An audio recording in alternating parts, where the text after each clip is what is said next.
से भरा हुआ है कि फलाना नाम, फलाना गांव, फलाना ये वो सब। अब इस आदमी ने चालाकी करी, सोचा कि मैं पृष्ठ ही हटा देता हूँ, सबसे अंतिम में रख दूंगा और यमराज उठने के बाद कह दूंगा जिसके नाम पहले उसको ले जाओ। अब बड़ी चालाकी से अपने वाले पृष्ठ को सबसे अंतिम पृष्ठ में डाल दिया और निश्चिंत होकर के बैठ गया। अब तो मैंने यमराज को भी मैं तड़का दूंगा। लेकिन जैसे यमराज थोड़ी देर के बाद जागे, बड़े प्रसन्न हुए, भाई तूने चाय बढ़िया पिलाई, मेरी सारी थकान उतर गई।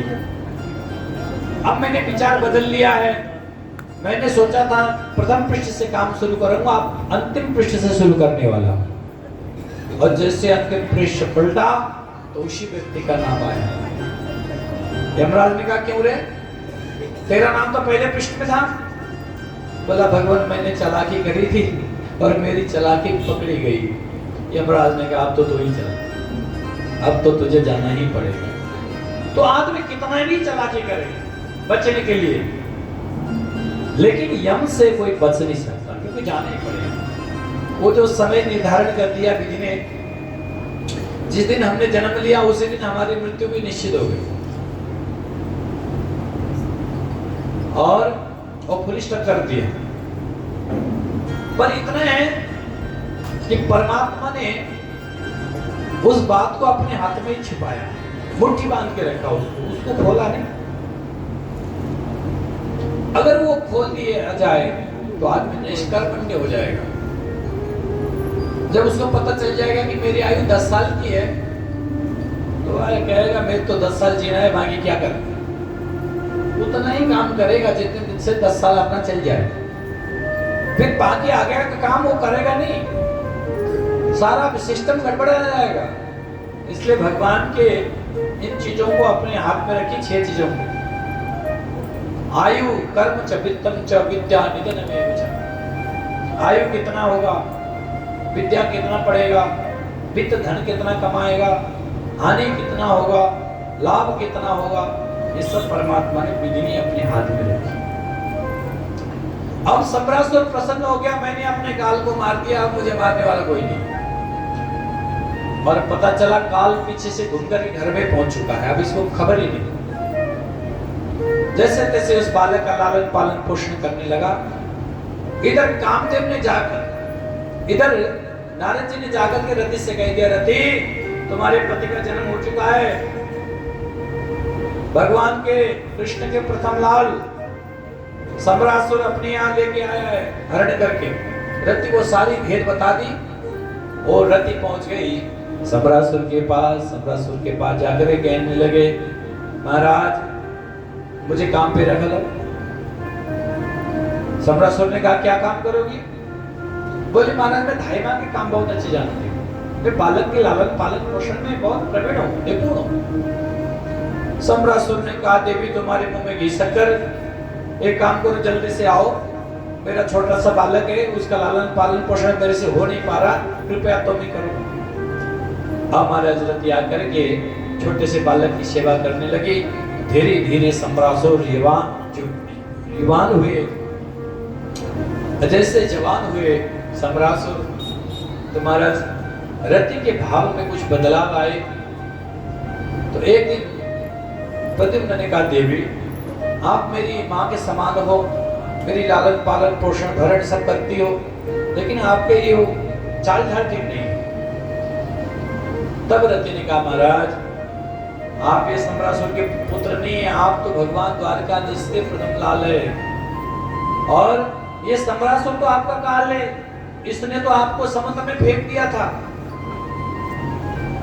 ये तो निश्चित हो बैठा है कि मेरा अब मृत्यु होने वाला नहीं है, आपको इसने पहले ही समुद्र में फेंक दिया। इतना सुनते ही प्रद्युम्न को क्रोध आया और महाराज तलवार निकाल करके घर के बाहर निकले और सम्रासुर को ललकारने लगे, हे सम्रासुर, सम्रासुर बाहर निकल। तो सम्रासुर ने बाहर निकल कर देखा कौन है, तो बेटा अपने ही बेटा आवाज लगा रहा था और हाथ में तलवार लिए। सम्रासुर ने क्या बात है बेटा, ये हाथ में तलवार काहे को ले रखी आज? प्रद्युम्न ने कहा मैं कोई तेरा बेटा हटा नहीं, सम्रासुर मैं तेरा काल द्वारकाधीश का प्रथम लाल हूं, आ मेरे से युद्ध कर। अब जाकर के बात समझ में आई, अरे राम राम राम राम, मैं तब तक अपने काल को घर में पाल के बैठा था। सम्रासुर गया युद्ध के मैदान में, दोनों में भीषण युद्ध हुआ और युद्ध होते होते अंतिम में सम्रासुर मारा गया और प्रद्युम्न अपनी पत्नी रति को लेकर के द्वारका पधारे परीक्षित।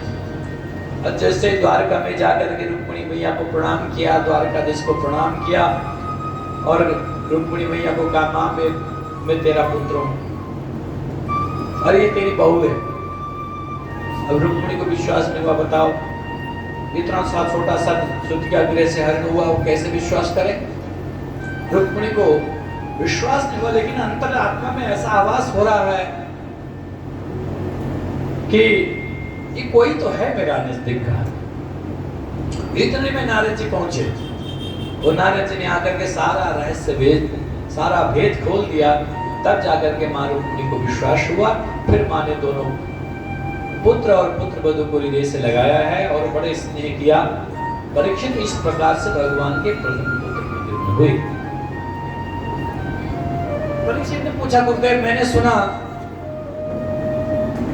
मैंने सुना है कि भगवान के और भी विवाह हुए। सुखदेव जी कहते हैं राजन तुमने बिल्कुल ठीक सुना है, भगवान के और भी विवाह हुए। तो बोले भगवान और विवाह के बारे में भी मुझे सुनाइए। तब सुखदेव जी कहते राजन सुनो। आसित सत्राजितः सूर्यो भक्तैश्च परमः सखा प्रतिस्तस्मै मणिपादात् सूर्यतुष्टः सीमन्तकम्। एक सत्राजित नाम का राजा था और भगवान सूर्य का परम उपासक। भगवान सूर्य ने प्रसन्न होकर के उसको एक सामंतक नामक मणि दी। वो मणि बड़ा दिव्य चमचमाता हुआ, क्या अद्भुत उस मणि की महिमा। नित्य 8 बार सोना देती, 8 बार सोना रोज देता था वो मणि। एक दिन सत्राजित मणि पहन करके द्वारका पहुंचा। द्वारका में द्वारका वासियों ने देखा कि कितना सुंदर मणि पहने घूम रहा सत्राजित। सत्राजित के पास जाकर के बोला सत्राजित तुम्हारी मणि तो बड़ी दिव्य है, बहुत सुंदर है, इतना सुंदर मणि तुम्हें कहां मिला। सत्राजित ने कहा ये साधारण मणि नहीं है, ये तो मुझे भगवान सूर्य ने दिया है। और इतना ही नहीं, इस मणि की खासियत जानती हो क्या है? बोले ये मणि नित्य 8 बार सोना देती है। ओहो महाराज, चलो सोने की तो कोई बात नहीं, लेकिन मणि आपकी बड़ी दिव्य है। अगर ये मणि हमारे द्वारकाधीश के गले में हो तो कितना शोभा पाएगा। सत्राजित ये मणि दोनों हम द्वारकाधीश के गले में पहनाएंगे। सत्राजित ने 2 टूक में मना कर दिया, नाना ये मेरे मित्र सूर्य ने दिया है, ये मणि किसी को देता नहीं। द्वारकावासियों ने कहा अच्छा कोई बात नहीं, इससे जो भी सोना पैदा होता है वो सोना हम तुम्हें दे देंगे, लेकिन ये मणि कम से कम हमारे द्वारकाधीश के गले में ये शोभा पाएगा तो कितना अच्छा लगेगा, इसलिए कृपा करके दो। बिल्कुल मना करके चला गया यहाँ से। और इसने मणि उतार के रखा। इसका भाई प्रसेन दूसरे दिन सुबह ही मणि पहन करके शिकार खेलने जंगल चला गया।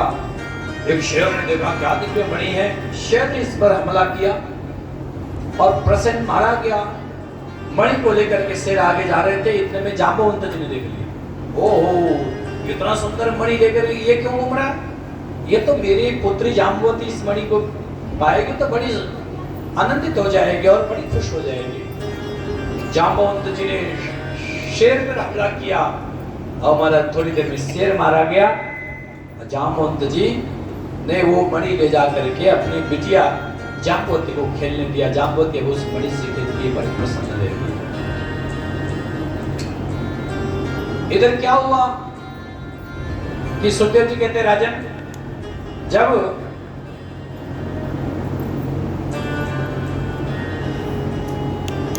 मणि देखी तो मणि मिली नहीं। प्रसेन को सत्राजित को सत्राजित ने मणि की तलाश करी, मणि नहीं मिली, मणि नहीं मिली, बहुत ढूंढा, कहीं मणि नहीं मिली। अचानक याद आया, ओ हो,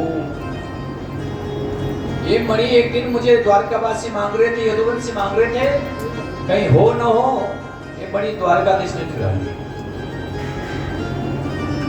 अपने पत्नी से कहा, देवी मुझे लगता है कि मणि द्वारकाधीश ने चुरा ली।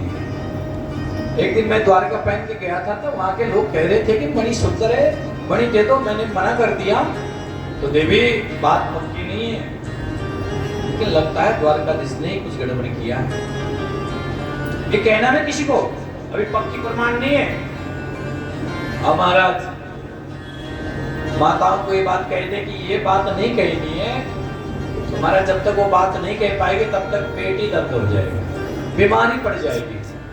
और महाराज उन्होंने अपने सखी से कहा, सखी, रानी ने सखी से कहा, सखी देख, हमारे स्वामी के मणि को द्वारकाधीश ने चुराई, लेकिन बात पक्की नहीं, किसी को मत कह। अब वो सखी ने दूसरे सखी को, दूसरे ने तीसरे, तीसरे ने चौथे, करने करने जपंजना, महाराज बात सर्वत्र फैल गई कि मणि की चोरी द्वारकाधीश ने की। एक दिन बात भगवान के कानों तक आई, भगवान ने कहा, ओहो, मणि चोर के कलंक भी लग गया और हमें पता ही नहीं। भगवान ने कहा ये कलंक मिटाना चाहिए। तुरंत उत्तरवादी मंत्रियों को लेकर के भगवान चल पड़े शत्राजित की नगरी में। और महाराज वहां से मणि की खोज करते हुए गए तो सबसे पहले प्रसेन मारा हुआ पाया गया। तो जैसे ही प्रसेन मारा हुआ उस स्थान से थोड़ा आगे बढ़े तो वहां देखा, शेर के पंजे के निशान को देखते हुए गए तो वहां शेर मरा हुआ पाया। उसके बाद जामुन के पैर के निशाने दिख गए, उसके पैर के निशानों का अनुसरण करते हुए गए तो एक गुफा के बाहर पहुंचे। द्वारकाधीश ने कहा, एक काम करो, तुम सभी गुफा के बाहर ही बैठो, मैं जरा गुफा के अंदर देख के आता हूं कहीं बड़ी है तो नहीं। द्वारकाधीश बाकियों को बाहर ही रख करके स्वयं अंदर गए। अंदर जाके देखा तो एक परम सुंदरी कन्या, अद्भुत लावण्य उस कन्या के चेहरे में है और वो मणि के साथ खेल रही थी। द्वारकाधीश ने कहा, ओ मणि तो यहाँ पड़ी है और कलंक हमारे ऊपर। द्वारकाधीश ने उस मणि को लिया उस कन्या से और चलने लगे तो इतने में कन्या ने रोना शुरू किया, अरे महाराज मेरी मणि कहाँ लेके जा रहे हो, आप कौन हो, कहां से आए हैं, मेरी मणि क्यों ले जा रहे हैं। जोर जोर से चिल्लाने लगी, रोने लगी। तो जामुन जी सोए हुए थे, उड़ गए। उन्होंने देखा, ओ कौन है जो मणि लेके जा रहा, पीछे से आए, घुमा करके एक लपटी जमा दी द्वारकाधीश ने। द्वारकाधीश ने घूम के देखा तो जामुन जी खड़े। ओ महाराज भीषण युद्ध हुआ, ऐसा युद्ध चला, बोले 27 दिन तक युद्ध चला, दोनों में मल्ल युद्ध, और खूब पिटाई की। 28वें दिन में द्वारकाधीश ने सारी नस नस ढीली कर दी, जाम्बुवंत जी के पूरे शरीर हिल गई। तब जाकर के जाम्बुवंत जी को होश आया, रे राम राम, लगता मेरे राम अवतार हो चुके हैं। तुरंत चरण में गिर पड़े, प्रभु लगता मेरे प्रभु ने अवतार ले लिया है।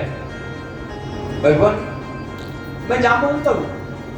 भगवान ने कहा, वो तो मैं पहले जान गया था, लेकिन आपके हाथों में खुजली ज्यादा थी तो मैंने कहा चलो थोड़ी देर इनकी भी सेवा कर लो। जब जाम्बुवंत जी तो रामादल में थे, पर भगवान को युद्ध करते हुए, रावण के साथ युद्ध करते हुए देख करके कभी कभी मन में होता था कि अगर मैं रावण के तरफ होता तो राम के साथ ऐसे युद्ध करता, वैसे युद्ध करता, ये दाव पेच खेलता, वो दाव पेच खेलता, मन ही मन सोचते रहते थे। भगवान ने कहा कोई बात नहीं जाम्बुवंत जी, इस समय तो आप मेरे दल में हैं, जब मैं कृष्ण अवतार लेके आऊंगा तो आपकी भी मनोरथ पूरी करूंगा। आज जाम्बुवंत जी के सारे मनोरथ पूरे किए भगवान ने। अब जाम्बुवंत जी ने कहा कि महाराज कैसे आना हुआ आपका। भगवान ने कहा हम ये मणि लेने आए हैं, इस मणि के चोर के कलंक हमारे माथे में मंडरा रहा है, तो ये मणि तो हमें। जाम्बुवंत जी ने कहा महाराज ये तो मणि मैं अपनी बिटिया को दे चुका हूं, जो धन बिटिया को दिया जाए वो धन तो लिया तो जाता नहीं है, हमारा तो मैं कैसे करूं। भगवान ने कहा कैसे भी हो ये मणि मुझे चाहिए, शत्रुजित को देना है मुझे। तब बोले महाराज एक उपाय हो सकता है। क्या? जामवंत जी ने कहा मेरी बेटी सयानी हो चुकी है, अगर मैं इस बेटी का हाथ आपके हाथ में दूं तो दहेज में ये मणि आपके पास अपने आप आ जाएगा। इतना सुनते ही भगवान ने कहा शुभ से शीघ्र जल्दी करो। तुरंत जामवंत जी ने अपनी बिटिया जामवंती का हाथ द्वारकाधीश के हाथ में रख दिया। पाणी ग्रहण करके द्वारकाधीश आनंद वहां से द्वारका लौट आए और द्वारका में आकर के विधिवत विवाह की जामवंत जी के साथ। और इधर मणि ले जाकर के सत्राजित को दिया, ले बेकार में हमको दोष देता है। अब महाराज ले जाकर के जब मणि दिया तो जनता की हवा बदल गई। जनता कहने लगे अरे हम तो पहले कहते थे द्वारकाधीश से सत्यवादी कोई नहीं है, आज तक द्वारकाधीश ने कोई ऐसी कार्य किया ही नहीं, मणि क्यों चुराते हो? ये तो ये सत्राजित का ही सब खेल था। ये सत्राजित अच्छा आदमी नहीं है। जहां जाता महाराज बुराई होने लगी, सब लोग देख देख करके इसको गाली देने लगे। अब सत्राजित परेशान हो गया। एक दिन आकर के द्वारकाधीश के पास आया, कहने लगा प्रभु मुझे बचाइए लोगों की गालियों से। भगवान ने कहा क्यों? कर्म ही तुमने ऐसा किया है तो उसका फल भुगतो। बेमतलब में तुमने हमें आरोपित किया, अब उसका फल तो भुगतना पड़ेगा। बोला महाराज एक उपाय है, अगर वो उपाय आप कर दो तो। द्वारकाधीश ने कहा क्या उपाय है? बोला महाराज मेरी कन्या सत्यभामा बड़ी सुंदर है, अगर उसके साथ आप पाणी ग्रहण कर लो तो आपके साथ मेरा संबंध जुड़ जाएगा, फिर कल से कोई मुझे गाली नहीं देगा। भगवान ने कहा हमें कोई आपत्ति नहीं है, अगर आपकी इच्छा है तो हम तैयार हैं। तो महाराज तुरंत सत्यभामा के हाथ द्वारकाधीश के हाथ में दिया। द्वारकाधीश ने बड़ी धूमधाम से सत्यभामा मैया की शादी विवाह करके द्वारका गए परीक्षित। ऐसे मणि के चक्र में द्वारकाधीश के दो शादी हुए। अच्छा गुरुदेव, और बाकी शादियां कैसे हुई? आई नंबर पे तो सुखदेव जी बोले राजन सुनो, एक दिन भगवान इंद्रप्रस्थ आए, द्वारका से इंद्रप्रस्थ घूमने आए दिल्ली। तो अर्जुन ने कहा भगवान हम आपको दिल्ली दिखाते हैं, चलिए। भगवान ने कहा ठीक है दिखाओ। अपने रथ में बैठा करके भगवान को सब दिल्ली का दर्शन कराने लगे। दर्शन करते करते अचानक पहुंचे यमुना जी के तट पर, और वहां दूर बैठी एक बड़ी सुंदर कन्या तपस्या कर रही थी। भगवान ने कहा अर्जुन ये देवी कौन है? इतनी भरी जवानी में इस प्रकार से तपस्या में लीन है, जरा पूछो कौन है, इनकी परिचय लो। तो अर्जुन ने कहा ठीक है महाराज मैं अभी जाकर परिचय ले लेता हूँ। अर्जुन पहुंचे और पहुंच कर देवी से पूछा कातम कश्यासि शृणोसि कुतोसि किम चिकीर्षसे मन्ये त्वां पतिमिच्छन्ति सर्वं ततः शोभने।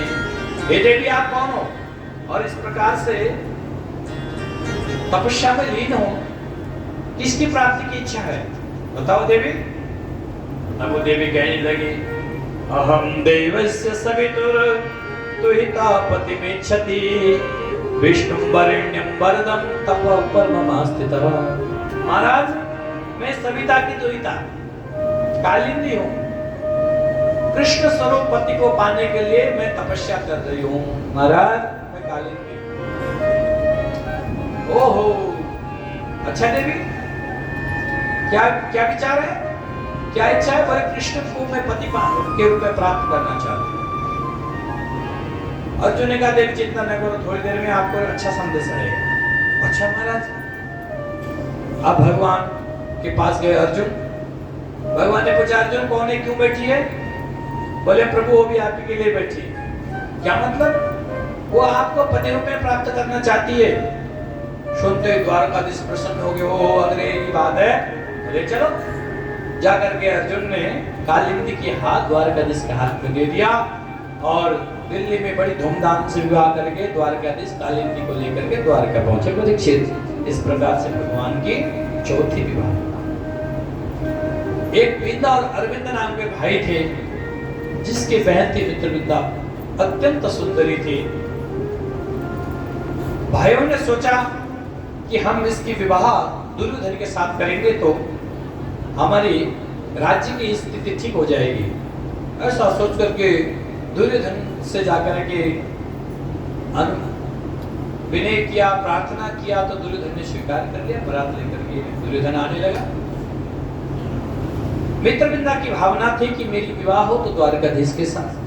ये बात द्वारकाधीश के कान में भी पहुंच गई कि परसों शादी होने वाली है और मित्रविंदा आपको चाहती है। तो द्वारकाधीश भी शादी में बधाई। और जहां द्वारकाधीश को शादी में आए हुए देखे सबने, तो सब लोग कहने लगे भैया सावधान, ये द्वारकाधीश आया है, कुछ गड़बड़ कर सकता है।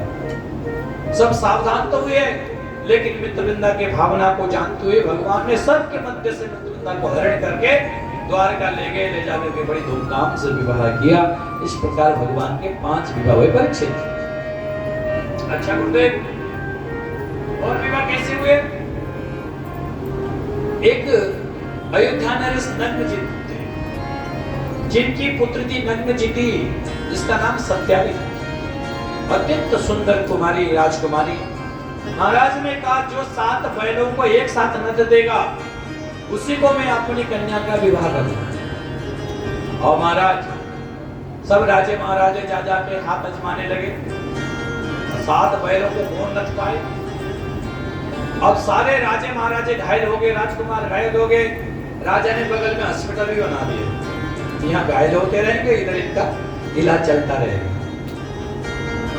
अब बात द्वारकाधीश के कानों तक पहुंची कि ऐसा शर्त है महाराज अयोध्या नरेश की। इतना सुनते ही द्वारकाधीश ने सोचा चलो हम भी चलते हैं, क्या पता हाथ आजमाने में क्या जाता है।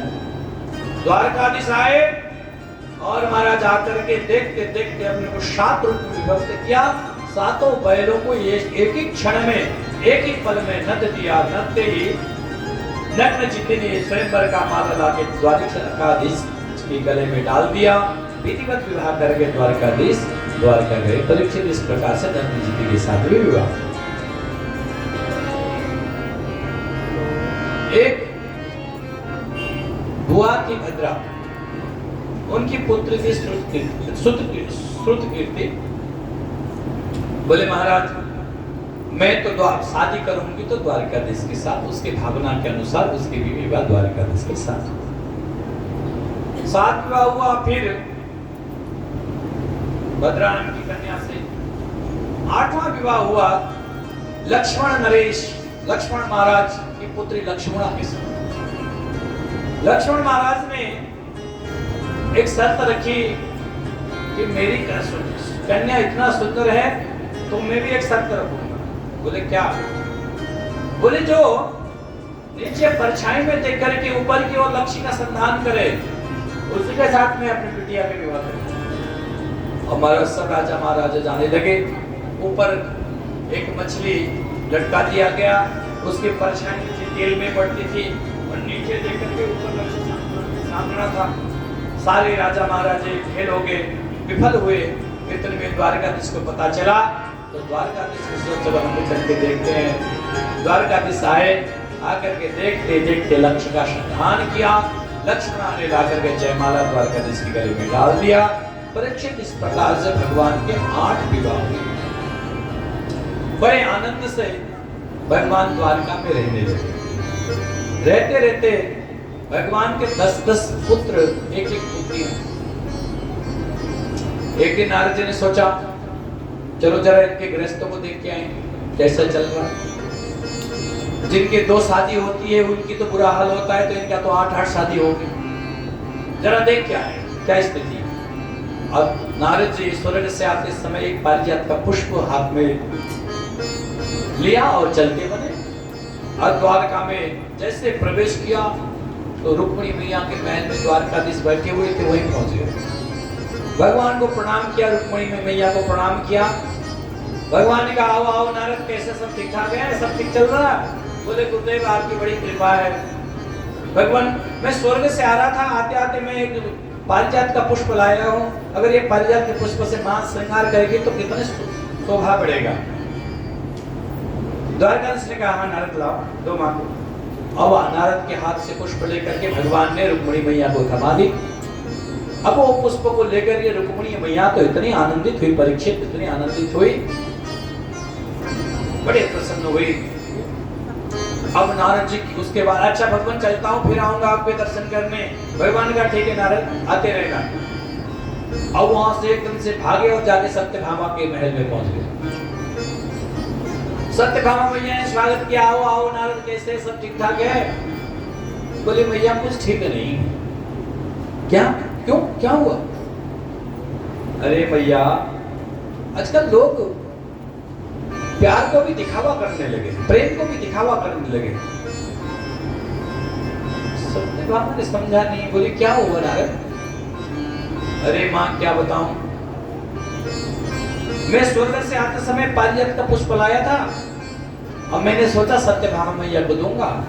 इतने में अचानक द्वारकाधीश बैठे हुए थे, रुक्मिणी मैया के महल में मुझे बुला लिया, ए नारद इधर आओ। मैंने कहा महाराज ये क्या लेके जा रहे हो हाथ में? मैंने बोला भगवान ये पारिजात का पुष्प है, बड़ा सुंदर पुष्प है, ये मैया, मैं मैया सत्यभामा के लिए लाया हूं। मैंने कहा भी मैया, और उसके बाद भी कहने लगे क्या? अरे नारद सत्यभामा क्या वो क्या करेगी? एक पुष्प लाओ, दो रुक्मिणी मैया को। भैया जबरदस्ती आपके लिए लाया हुआ पुष्प द्वारकाधीश ने रुक्मिणी मैया के हाथ थमा दिया।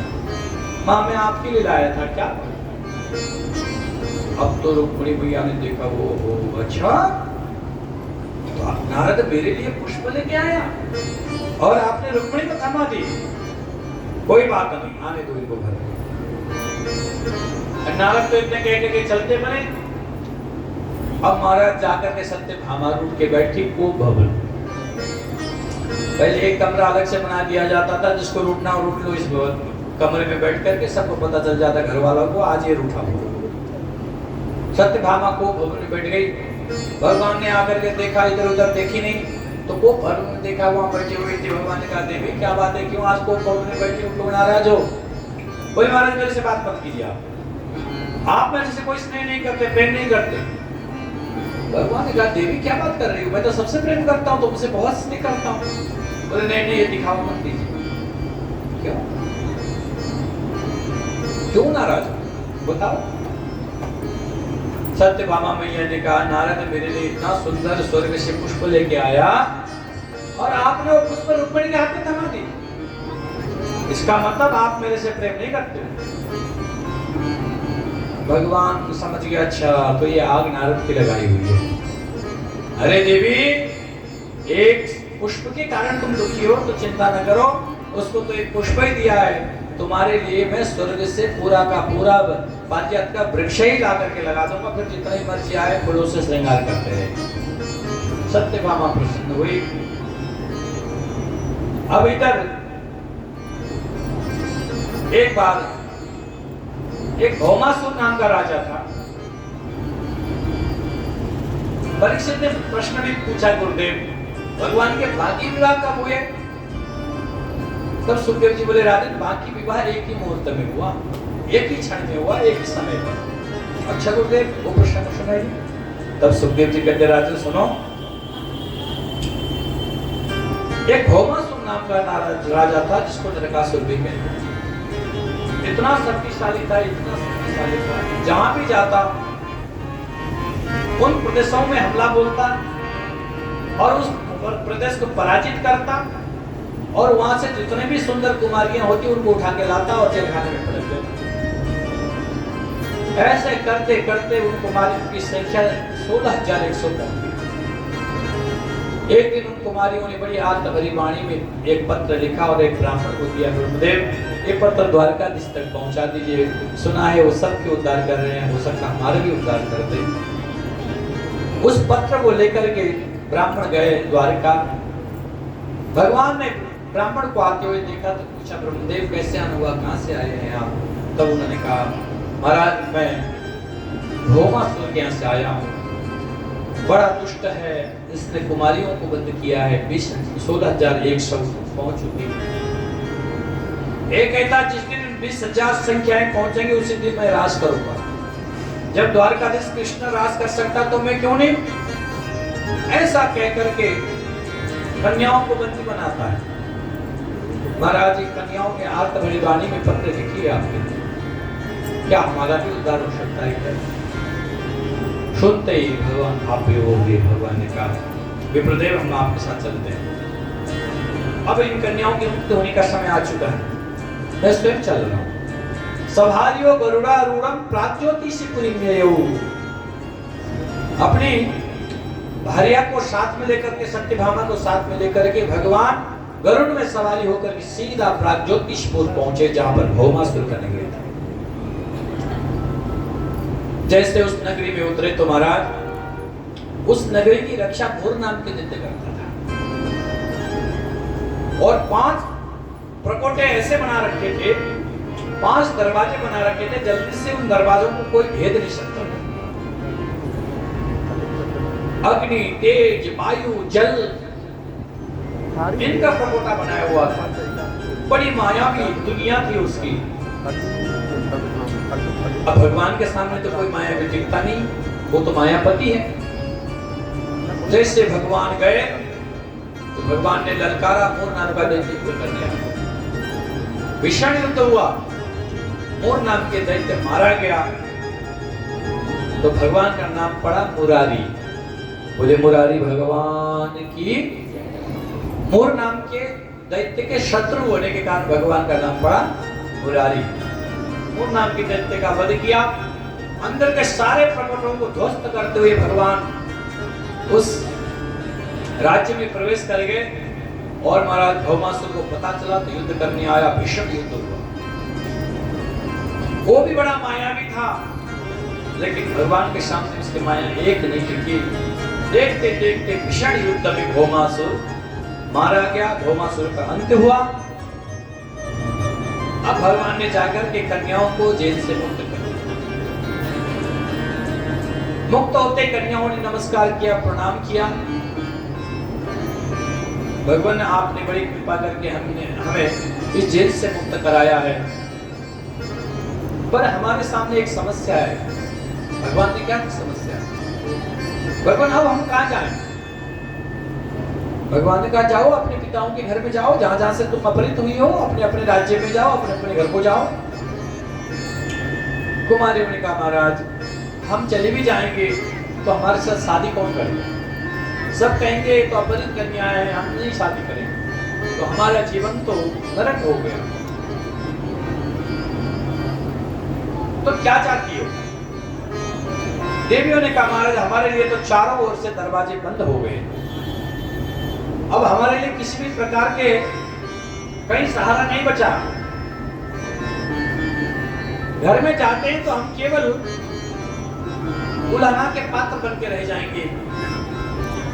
इतना सुनते भगवान ने कहा देवियों जिनके लिए चारों ओर से दरवाजे बंद हो जाए घर के अथवा कई सुरक्षित स्थान के, तो देवियों मेरे घर का दरवाजा हमेशा के लिए खुला है उसके। इतना सुनते ही 16,100 कन्याओं ने कहा महाराज अगर ऐसी बात है तो हम आपको ही अपना पति रूप में स्वीकार करते हैं, हम आपकी दासी बन जाएंगे। इतना सुनते भगवान प्रसन्न हुए, सबके साथ एक साथ भगवान ने पानी ग्रहण किया। विश्वकर्मा को बुला करके कहा विश्वकर्मा जाओ इनके लिए अलग अलग भवनों की व्यवस्था करो और इनके लिए उन भवनों में किसी भी प्रकार की असुविधा नहीं होनी चाहिए, सबके लिए दिव्य प्रसाद बनाओ और इनको आप लेकर के द्वारका चले जाओ।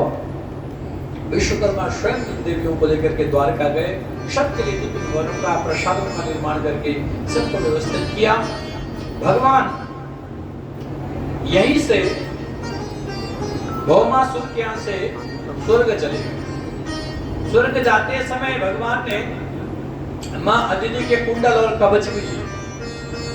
ये भौमासुर एक बार स्वर्ग गया, स्वर्ग जाकर के देवताओं को परास्त किया और माँ अदिति के कुंडल लेके आए, कुंडल और हार को लेके आया था। आज भगवान ने कहा स्वर्ग का धरोहर है, स्वर्ग ही पहुंचाना चाहिए। भगवान ने उन कुंडलों को लेकर के स्वर्ग चले गए और जैसे स्वर्ग पहुंचे तो महाराज इंद्र ने बड़ा स्वागत किया। आइए महाराज, आज तो मेरा भाग्य है कि आप मेरे स्वर्ग पधारे हैं, धन्य है गुरुदेव। आपकी इस कृपा से आज स्वर्गवासी धन्य हो जाएंगे। बड़ा स्वागत किया भगवान का। भगवान ने कहा इंद्र ये लो कवच और कुंडल, ये आपकी माँ की, ये भौमासुर ले गया था। ओह वो कवच कुंडल पाके तो इतना प्रसन्न हुआ कुंडलों को पाने के बाद, बोले भगवान आपने तो बड़ी कृपा की, मेरी माँ तब से सुनी सुनी लगती थी, लेकिन अब ये पहन करके दोबारा से उनका जो सुनापन समाप्त हो जाएगा। भगवान की कृपा की। देवराज इंद्र कहने लगे भगवान आप मेरे स्वर्ग में आए हैं तो मैं अपना स्वर्ग घुमाना चाहता हूँ। भगवान ने कहा घुमाओ, दिखाओ कहाँ कहाँ क्या क्या है आपके स्वर्ग में। अब महाराज स्वर्ग घूमने लगे। महाराज ये जो सबसे सुंदर वन दिख रहा है ये नंदन वन है, इसके ठीक ऊपर कुबेरों का निवास है, जहां पर यक्षों का निवास है, यहाँ पर कुबेर रहते हैं धनपति। महाराज इससे थोड़ा सा आगे यहाँ रमादी अप्सराएं नृत्य करती है, रमादी अप्सराएं यहाँ निवास करती है, और उससे और आगे महाराज चलते चलते सभी स्वर्ग की स्थितियां बताते रहे, और जैसे आगे पहुंचे एक दिव्य वृक्ष दिखा दूर से ही जगमगाता हुआ। देवराज ने कहा महाराज ये जगमगाता हुआ ये सुंदर दिव्य वृक्ष है, ये पारिजात पुष्प है, ये कभी मुरझाता नहीं है, इसकी सुगंध कभी खत्म नहीं होती, ये बड़ा दिव्य वृक्ष है भगवान।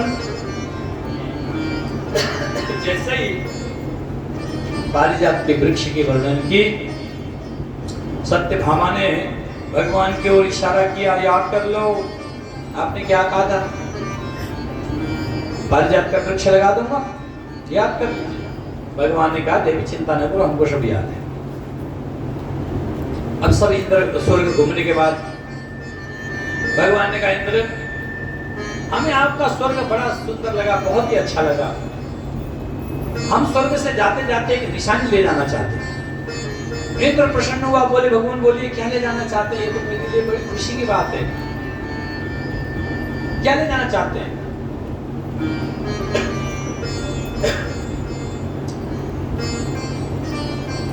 बोले इंद्र हमें तुम्हारा स्वर्ग बड़ा सुंदर लगा, जाते जाते हम एक निशानी रूप में पारिजात का वृक्ष ले जाना चाहते हैं। अब इंद्र तो हाँ करने ही वाले थे, इतने में इंद्राणी ने निगाह टेढ़ी कर दी। हाँ मत कर देना, इस पुष्प से श्रृंगार मैं करती हूं, अगर महाराज ये पुष्प दिया तो गड़बड़ हो जाएगी। अब इंद्र ने तुरंत बात बदल दी, भगवान ये तो स्वर्ग का धरोहर है, मैं दे नहीं सकता, और कुछ मांगिए, और कुछ ले जाइए। भगवान ने कहा इंद्र हम भी जिस वस्तु में अपना एक बार विचार बना लेते हैं, फिर चाहे हमें जान भी देना पड़े उस वस्तु को छोड़ते नहीं हम। इंद्र कहने लगा तो आप धमकी दे रहे। भगवान ने कहा चाहे इसको धमकी समझ लो, चाहे तुम इसको अनुरोध समझ लो, लेकिन ले जाएंगे तो हम परिजात। इंद्र ने कहा आप तो ऐसे जबरदस्ती नहीं ले जा सकते। तो भगवान ने कहा फिर क्या करो, बोले युद्ध करो। भगवान ने कहा अब तो महाराज क्या था, दोनों में बल ले तो चलने लगे। परीक्षित कहते राजन, सुखदेव जी कहते राजन 27 दिन तक मल्ल युद्ध चला।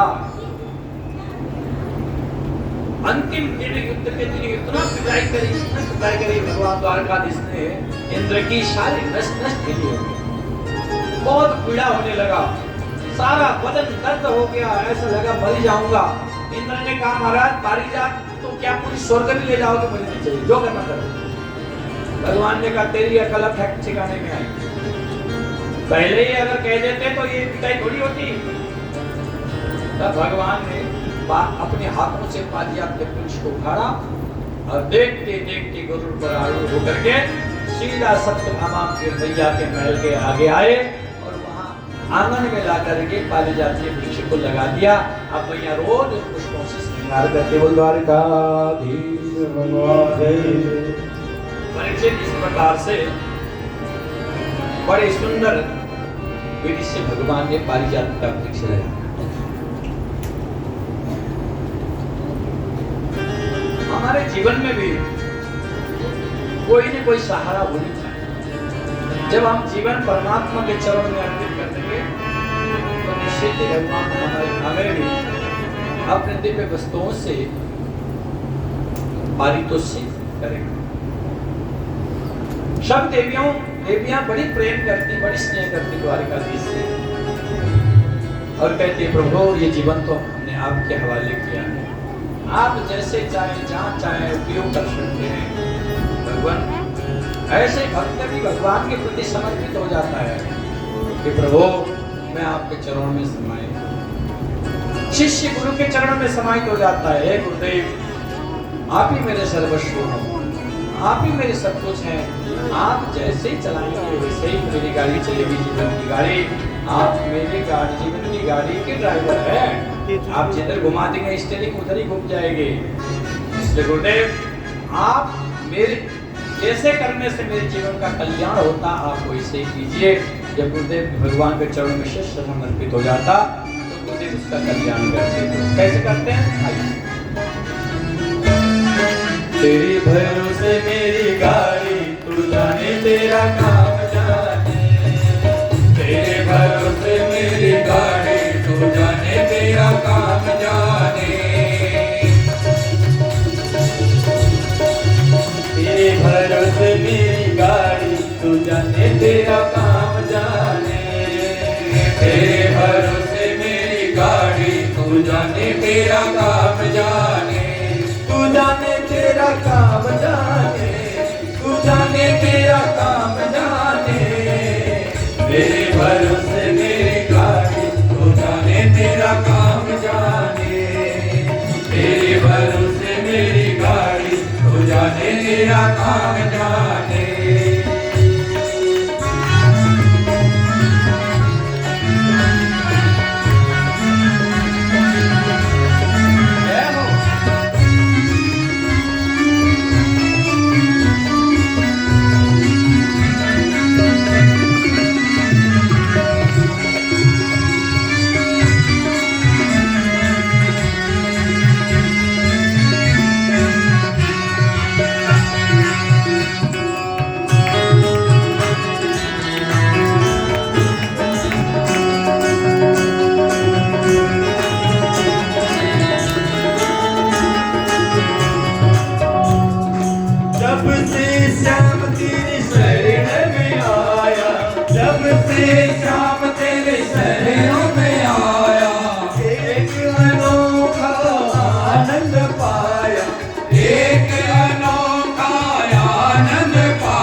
तेरा काम जाने, तू जाने तेरा काम जाने, तू जाने तेरा काम जाने, तेरे भरोसे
अभिलाषा, श्याम तेरे चरणों की अभिलाषा, रखने ना लाज हमारी, तू जाने मेरा काम जाने,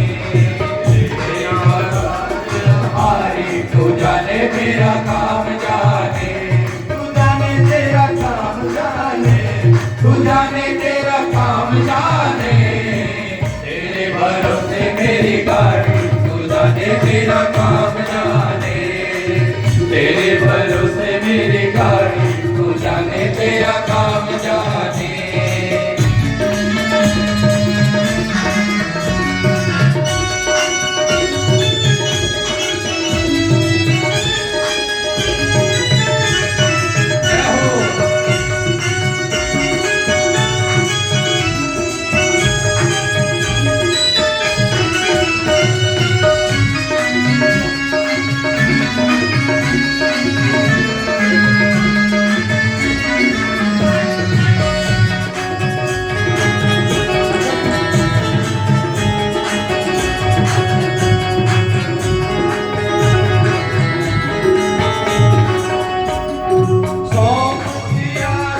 भार तुम्हीं पर, सौंप दिया सब भार तुम्हीं पर, जीत तुम्हीं पर, हार तुम्हीं पर, जीत तुम्हीं पर, हार तुम्हीं पर, हमको तो ठीक तुम्हारी, तू जाने तेरा काम जाने, हमको ठीक तुम्हारी, तू जाने मेरा काम जाने, काम जाने, तू जाने तेरा काम जाने, जाने तेरा काम जाने, तू जाने तेरा काम जाने, तेरे भरोसे मेरी गाड़ी, तू जाने तेरा काम जाने, तेरे भरोसे मेरी गाड़ी, तू जाने तेरा काम जाने, तू जाने तेरा काम जाने, तू जाने तेरा काम जाने,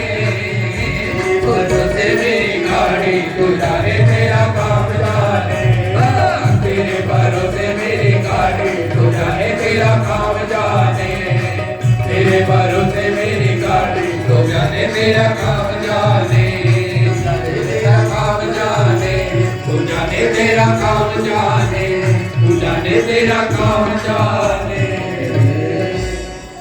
द्वारकाधीश की जय। सारी रानियां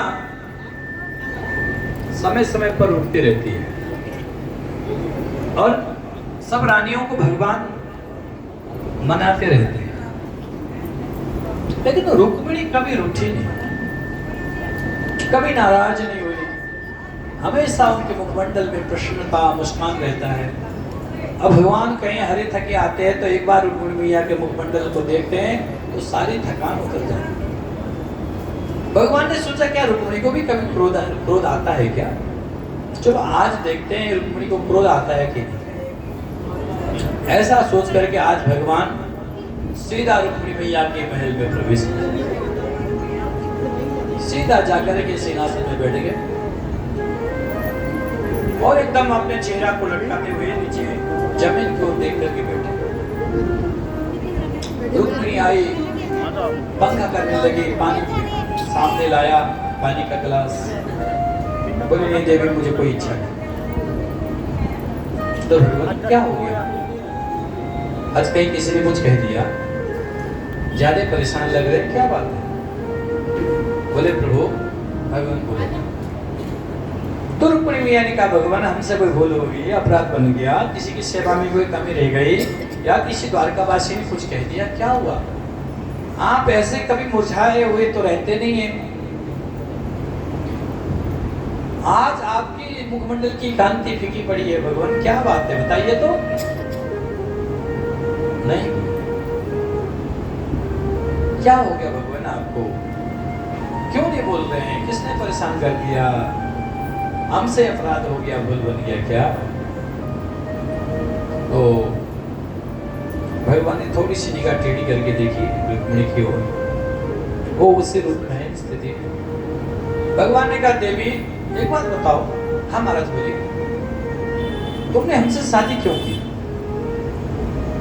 ले ये प्रश्न तब कर रहे हैं, 10 बेटा हो गया, 1 बेटी हो गई, बिटिया रानी हो गई, अब कह रहे हैं कि तुमने हमसे शादी क्यों? रुक्मिणी मैया को आश्चर्य लगा, ये कैसे प्रश्न कर रहे हैं।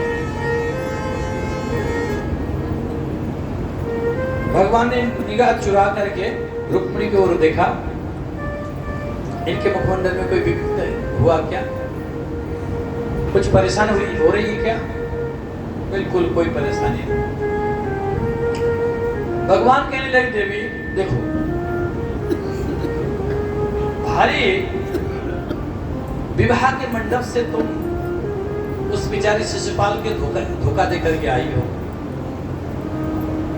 न जाने तुम कौन से गुण पर रिच करके आई हो मेरे से, अभी तक मुझे नहीं समझ में आया। आज तक मेरा यही नहीं पता चला कि मेरे माता पिता कौन है। कोई नंदन नंदन कहता है, कोई देवकी नंदन कहता है, आज तक यही नहीं पता हुआ कि मैं वसुदेव नंदन हूं या यशोदा नंदन हूं। तुम ये कहो कि नहीं महाराज, आप बहुत बलशाली थे, बहुत शक्तिशाली थे, इसलिए आई हूं आपके साथ। तो देखो देवी, हम रणछोड़ हैं, हम युद्ध करते करते रण को छोड़ के भाग भी जाते हैं। आज तक लोग भक्तों ने तो नाम ही दे दिया रणछोड़दास। या तुम ये कहो कि नहीं महाराज, आपके गुण बड़े सुंदर थे, इसलिए मैं आपके साथ आई हूं। तो देवी, हमने ब्रज में रह करके चोरी की है, गोपियां शिकायत लेके आती थी, गोपियां परेशान थी। या तुम ये कहो,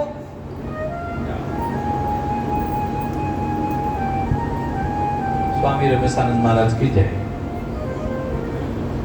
तो या तुम ये कहो कि नहीं प्रभु, आप बहुत सुंदर हो, इसलिए आपके सौंदर्य पर रिझ के आई हूं। तो देवी, हमें लोग काले कहते हैं, श्याम वर्ण के हैं हम।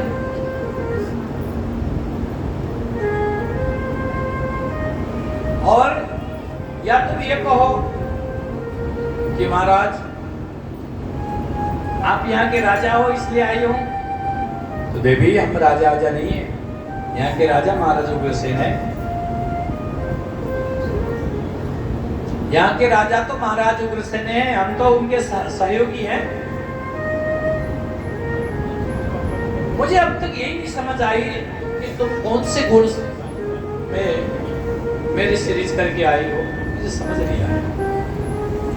भगवान ने थोड़ी निगाह चुरा करके देखा, इस मुख में कोई ऐसे विकृत हुआ क्या, कुछ परेशानी हुई क्या रुक्मिणी? देखा तो बिल्कुल कोई फर्क नहीं पड़ा।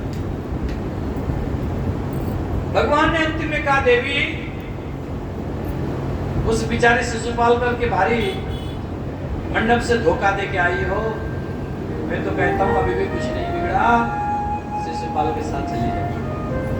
अब इतना सुना तो महाराज बार बार शिशुपाल के नाम लिया, अपनी मैया तो बेहोश होकर के जैसे गिरने लगी, तो तुरंत द्वारकाधीश ने 4 हाथ प्रकट किए, 2 हाथ से रुक्मिणी मैया को जैसे तैसे संभाला, और 1 हाथ से पानी छिड़कने लगे, दूसरे हाथ से पंखा करने लगे। थोड़ी देर में जैसे रुक्मिणी मैया को होश आया, तो भगवान ने कहा, देवी, हम तो मजाक कर रहे थे और तुम तो बिल्कुल सचमुच समझ बैठी और बेहोशी हो गई। अयम ही परमो लाभो गृहेषु गृहमेदिनां यन्नाम नियते याम प्रियया भीरुहा।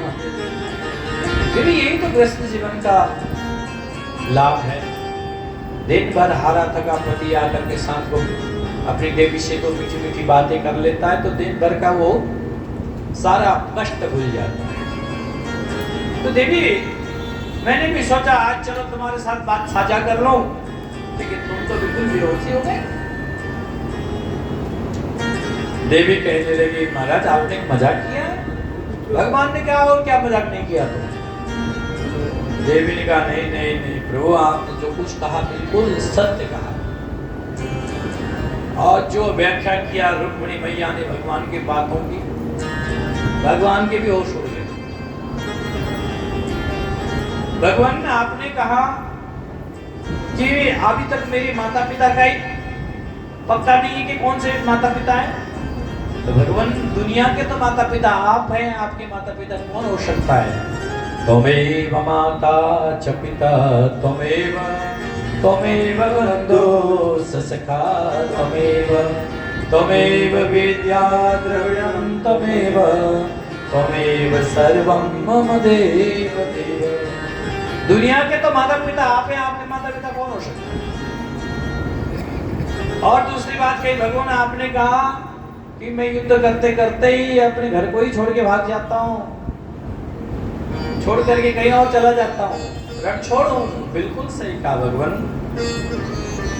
जिन भक्त के हृदय में काम, क्रोध, लोभ, मद, ईर्ष्या, छल, छद्म, द्वेष ये शत्रु आ जाते हैं, तो आप उस भक्त के हृदय को छोड़ करके फिर जिस भक्त के हृदय स्वच्छ है, निर्मल है, पावन है, उस भक्त के हृदय में जाके निवास करते हैं। तो वो आप जहां काम तहां राम नहीं।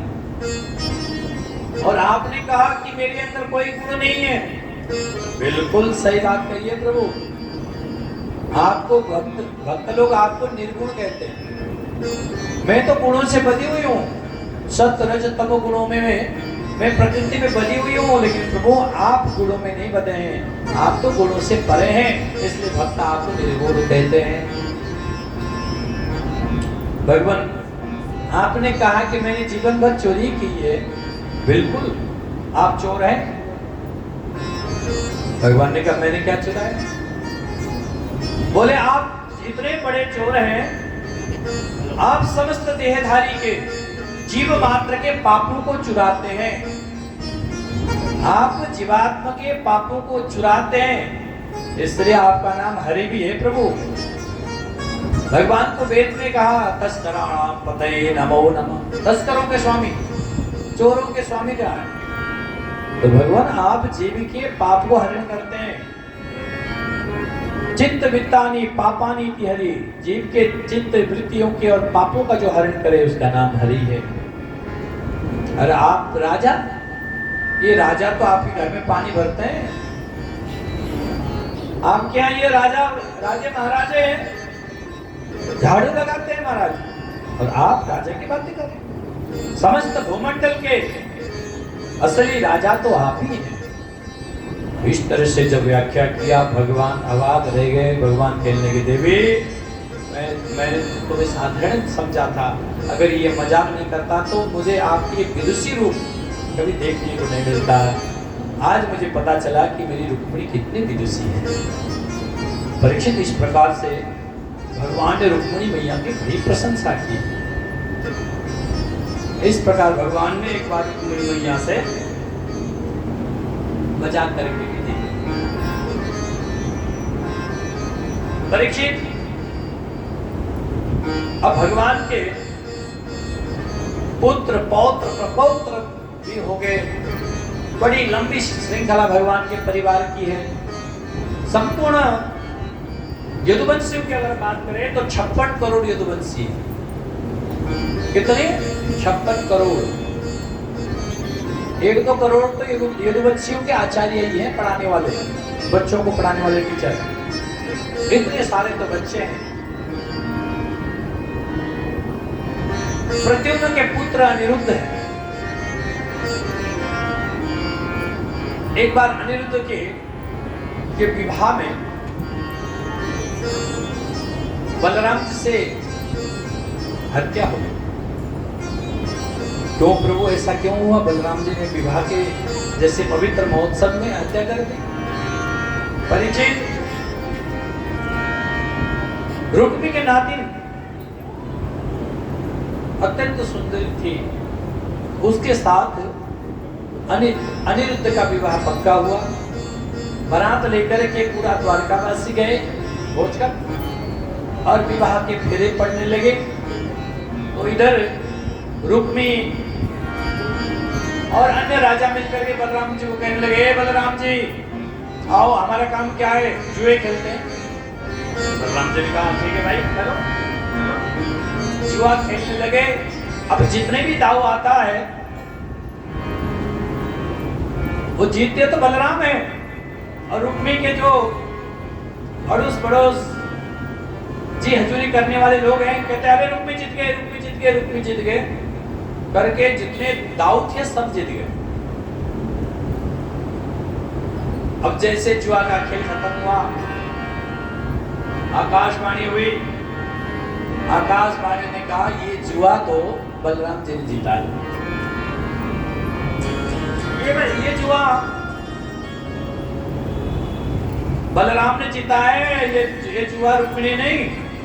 इतना सुनते ही बलराम जी प्रसन्न हो गए, वाह सुनो आकाशवाणी को सुनो, तुम तो वो इससे मूर्ख बना रहे थे मुझे, अरे जुआ का मैं पक्का कहता हूं। तो इतना सुनते ही रुक्मी आदि और क्रोधित हुए, गाली देने लगे, नहीं वाक्ष गोविदायुगम गोपाल अवन गोचरा अक्षर दिव्यंती राजानो बाणेश्य न भवादश्य। अरे आप क्या जानो ये जुआ की खेल में, अरे आप तो बनेचर लोग हैं, वन में रहने वाले लोग, जुआ ये राजा महाराजाओं की खेल है, आपको क्या पता। इतना सुनते ही बलराम जी को क्रोध आया। अच्छा, और बातों में तो क्रोध नहीं आया, बनेचर जब कहा तो क्रोध आया। बलराम जी ने उठाया हल मुशल और फेंका, रुक्मी की तरफ खींचा, अपनी तरफ खींच करके एक मुशल धर दिया। देखते देखते रुक्मी का प्राण निकल गया। अब तो महाराज जहाँ शादी में गए थे वहां बलराम जी को क्रोधित होते हुए देख करके सब ने कहा कि भाई ऐसा नहीं करना चाहिए था, शादी के मंगल बेला पर यह हत्या हो गई है तो अच्छा नहीं। अब महाराज पत्रकार तो ऐसे लोगों को ढूंढते जो बीच में फंसे हुए हों। अब आकर के भगवान से पूछने लगे, प्रभु ये इस घटना के बारे में आप क्या कहेंगे। अब भगवान ने सोचा अब ये कह दूं कि भाई बलराम जी ने अच्छा नहीं किया, बलदाव को गुस्सा नहीं करना चाहिए था, तो बलदाव नाराज हो जाएंगे कि मेरा जो अपमान हुआ वो तुझे दिखा नहीं, आज आकर के ससुराल का पक्ष ले रहा है, रुक्मिणी का पक्ष ले रहा है, रुक्मिणी का पक्ष ले रहा है। ये कह दो बलदाव ने क्रोध करके अच्छा नहीं किया तो बलदाव नाराज हो जाएंगे, और ये कहूं कि नहीं नहीं रुक्मिणी ने गलत किया है, ये कह दूंगा तो रुक्मिणी नाराज हो जाएगी। बताओ, ये तो चुप ही रहते तो ठीक था, इस पर क्या जरूरत था बोलने की। तो भगवान ने देखा कि दोनों पक्ष में बोलना उचित नहीं है, तो इस घटना पे भगवान मौन ही रहे परीक्षित। और इस प्रकार से उस विवाह के महोत्सव में इस अमंगलिक घटना हुआ, लेकिन फिर भी विवाह करके आ गए। अनिरुद्ध के दो विवाह हुए, एक बाणासुर की पुत्री उषा के साथ भी अनिरुद्ध का विवाह हुआ परीक्षित। उषा ने एक दिन स्वप्न में इतना सुंदर राजकुमार को देखा कि उस राजकुमार के साथ बैठी थी, बातचीत कर रही थी, अचानक नींद टूटी तो हड़बड़ा के उठी, बड़े परेशान हुई, बड़े दुखी हुई। अरे इसकी सखा थी, इसकी सखी थी चित्रलेखा, जो बड़ी मायावी विद्या को जानती थी। उषा ने कहा, सखी आज इतना सुंदर स्वप्न देख रही थी, एक राजकुमार के साथ बैठी थी, बातचीत कर रही थी, अचानक स्वप्न टूटा, अब मेरे उसके बिना मन नहीं लगता। अच्छा सखी, तेरी चित्र को किसने चुराया? जिसने भी चुराया है उसको उठा के लाऊंगी, बता कौन है। तो उषा ने कहा, मैं बता नहीं पाऊंगी, तो चित्रलेखा ने कहा, मैं चित्र बनाती जाती हूँ तो देख ले, अगर जो उन चित्रों में आ जाए तो पता चल जाएगा। बोले हाँ सखी ये ठीक। अब चित्रलेखा ने चित्र बनाना शुरू किया, देवताओं को चित्र बनाई, बोले ये नहीं है। असुरों के चित्र बनाए, बोले इनमें भी नहीं है। जब मनुष्यों के चित्र बनाया, पहले कि हाँ मनुष्यों के चित्र में कुछ मिलता जुलता है। जब द्वारकाधीश की चित्र बनाई, बोली सखी बिल्कुल ऐसा लग रहा है कि मिलता जुलता है, बहुत नजदीक है। प्रद्युम्न की चित्र बनाई, बोलने लगी सखी लगभग 90% मिल गए। जैसे अनिरुद्ध के चित्र बनाए तो लज्जा के मारे हाथ नीचे गए। समझ गई चित्रलेखा तो सोते हुए अनिरुद्ध को पलंग सहित उठा के लिया, ला करके उषा के महल में रख दिया। ले सखी, अब तुम्हारा दोनों रह करके बातचीत करने लगे, बड़ा प्रेम आलाप होने लगा। उधर बाणासुर को पता चला कि मेरे पुत्र के महल में कोई पुरुष, जैसे सैनिकों को भेजा, तुम्हारा सचमुच अनिरुद्ध निकले। अनिरुद्ध को पकड़ा, उधर से बाणासुर आया, बाणासुर ने पकड़ के एक धक्का घुमा के दिया अनिरुद्ध को। अनिरुद्ध दूर जाके गिरे। अनिरुद्ध ने थोड़ी देर तो युद्ध किया बाणासुर के साथ, लेकिन बाणासुर शक्तिशाली था, ज्यादा देर युद्ध कर नहीं पाए और बाणासुर ने बांध करके जेल में बंदी बना के पटक दिया।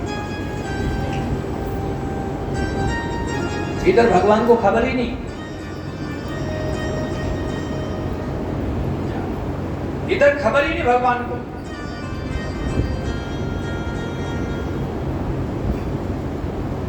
कि 4 महीने बीत गए,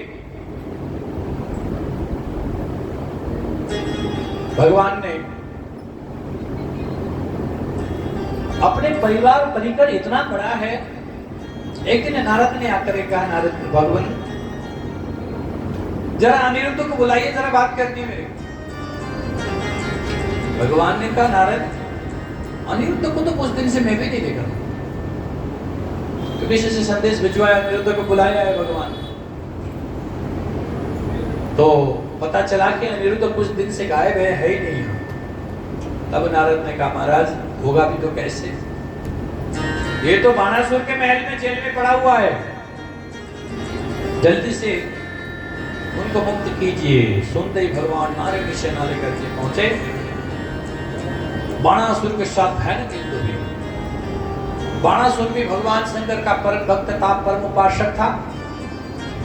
उसने भी भगवान शंकर से कह रखा था, प्रभु मेरे ऊपर संकट आने वाला है, आप कृपया मेरे और मेरे राज्य की रक्षा करना। भगवान शंकर भी डट के बैठ गए।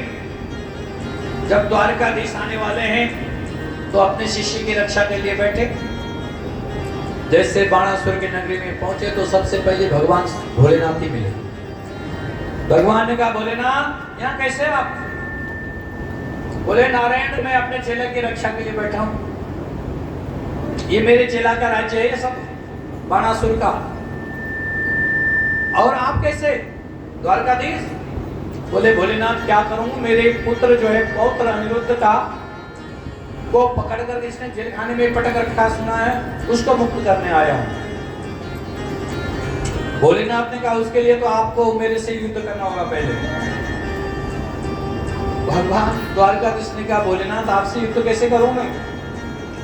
बोले, इससे पहले तो आप यहां से आगे नहीं बढ़ पाएंगे। अब दोनों में युद्ध हुआ, वैष्णव जड़ और माहेश्वर जड़ में युद्ध हुआ।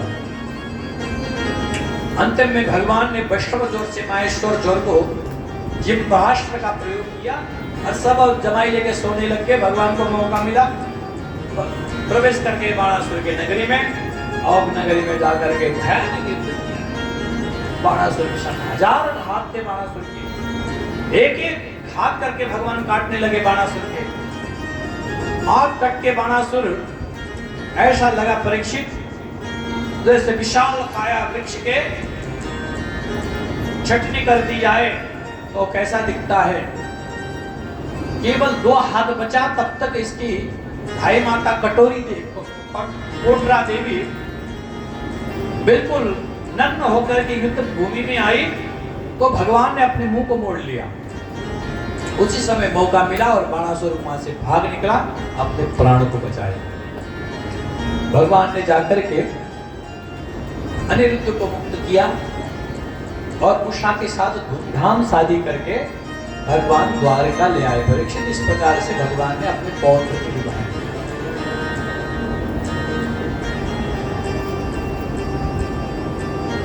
एक दिन के बाद बच्चे भगवान से कहने लगे, प्रभु आप हमें खेलने ले जाइए, हमें आपके साथ जाना है। बच्चे जोर पकड़ने लगे तो भगवान ने कहा, चलो तुम मेरे साथ। सब बच्चों को लेकर के भगवान पहुंचे एक वन में और वहां भगवान एकांत में बैठ गए और कहा, तुम लोग खेल लो, कूद लो, और जब मन आए तो बोल देना, फिर चलेंगे। अब बच्चे खेलते खेलते प्यास लगी, तो बच्चे आकर के कहने लगे भगवान प्यास लग रही है। भगवान ने कहा देखो यहीं कहीं कुआं हुआ होगा, पानी वानी पी लो। अब कुआं देखते देखते गए तो महाराज एक बड़ा कुआं दिखा, कुआं में पानी भी दिखा, लेकिन वहां एक बहुत बड़ा गिरगिट था। बच्चे घबरा गए, कहने लगे प्रभु उस कुएं में तो बहुत बड़ा गिरगिट पड़ा हुआ है, हमें डर लग रहा है। भगवान क्या है, आकर के देखा तो सचमुच गिरगिट पड़ा हुआ था। भगवान ने जाकर के जैसे गिरगिट को स्पर्श किया तो उसने अपने शरीर को छोड़ दिया, दिव्य रूप धारण करके प्रकट हो गया। भगवान ने कहा वो आप कौन है, आप इस प्रकार गिरगिट योनि में कैसे आए?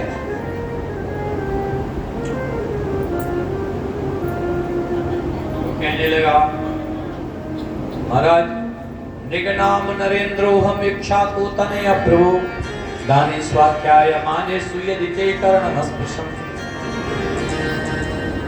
मैं इच्छाकू वंशीय नृग हूं।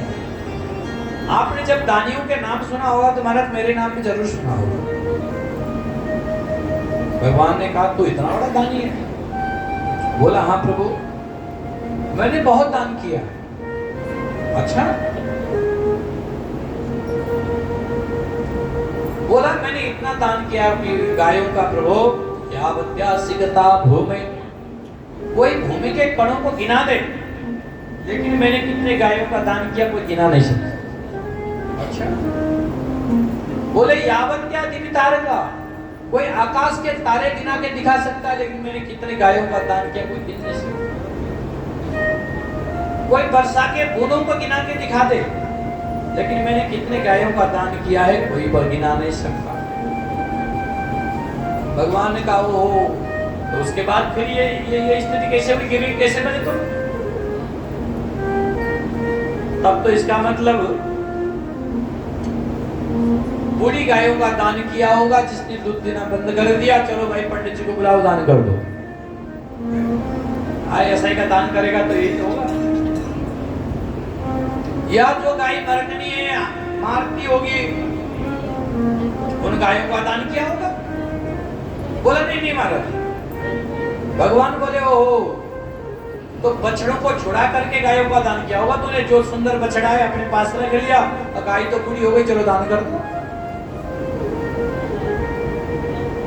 बिल्कुल नहीं महाराज। तब भगवान ने कहा अन्याय से अर्जित धनों से गायों को लेकर के दान करता होगा। बोले नहीं भगवान, न्यायार्जिता, न्याय से अर्जित धन से पयस्विनी तरुण शील रूपा, बिल्कुल नई नवेली गाय खरीदता। और वो गाय भी मरकने वाली नहीं, शील रूपा, बहुत सुशील गायों को खरीदता था। और जिन गाय का दान करता था उन गायों को सिंह को सोने से मढ़ता था, पैरों को चांदी से मढ़ता, और उसके बाद सुंदर वस्त्र गौ माता के ऊपर देता। फिर उसके बाद उन गायों का दान करता और साल भर के गौ माता की खाने के चारे की भी व्यवस्था करके भेजता था वो। भगवान ने कहा फिर इतना बड़ा दानी तो ये गिरगिट बन नहीं सकता। या तो तूने दान करने के बाद उस वस्तु में अधिकार जमाया होगा।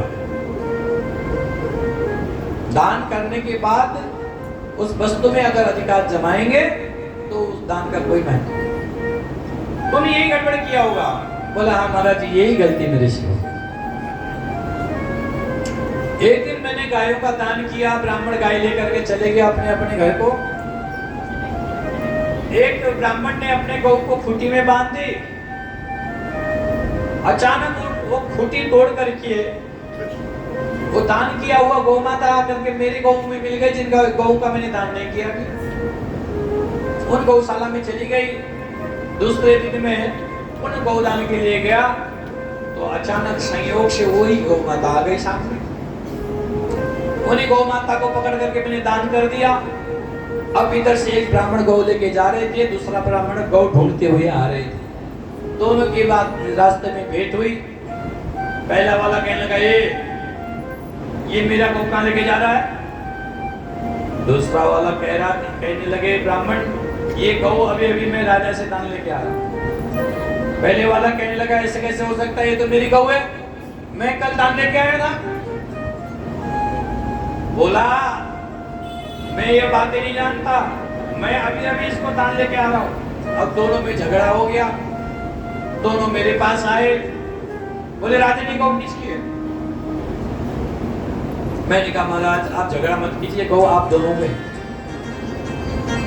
ये गौ आप दोनों की गलती मेरे से हुई। मैं समझ नहीं पाया, जान नहीं पाया, मैंने एक ही गौ को दोबारा दान कर, बस यही भूल हो गई, यही त्रुटि हो गई। मेरा शरीर छूटा, मैं धर्मराज के सभा में पहुंचा। धर्मराज के कारण पुण्य तो बहुत है, लेकिन थोड़ी सी पाप बन गई। पहले क्या भोगना चाहोगे, पुण्य भोगोगे या पाप भोगोगे? तो भगवान मैंने सोचा थोड़ी सी पापे भोग लेता हूं, बाद में पुण्य आराम से बैठ के चकाचक भोगते रहेंगे।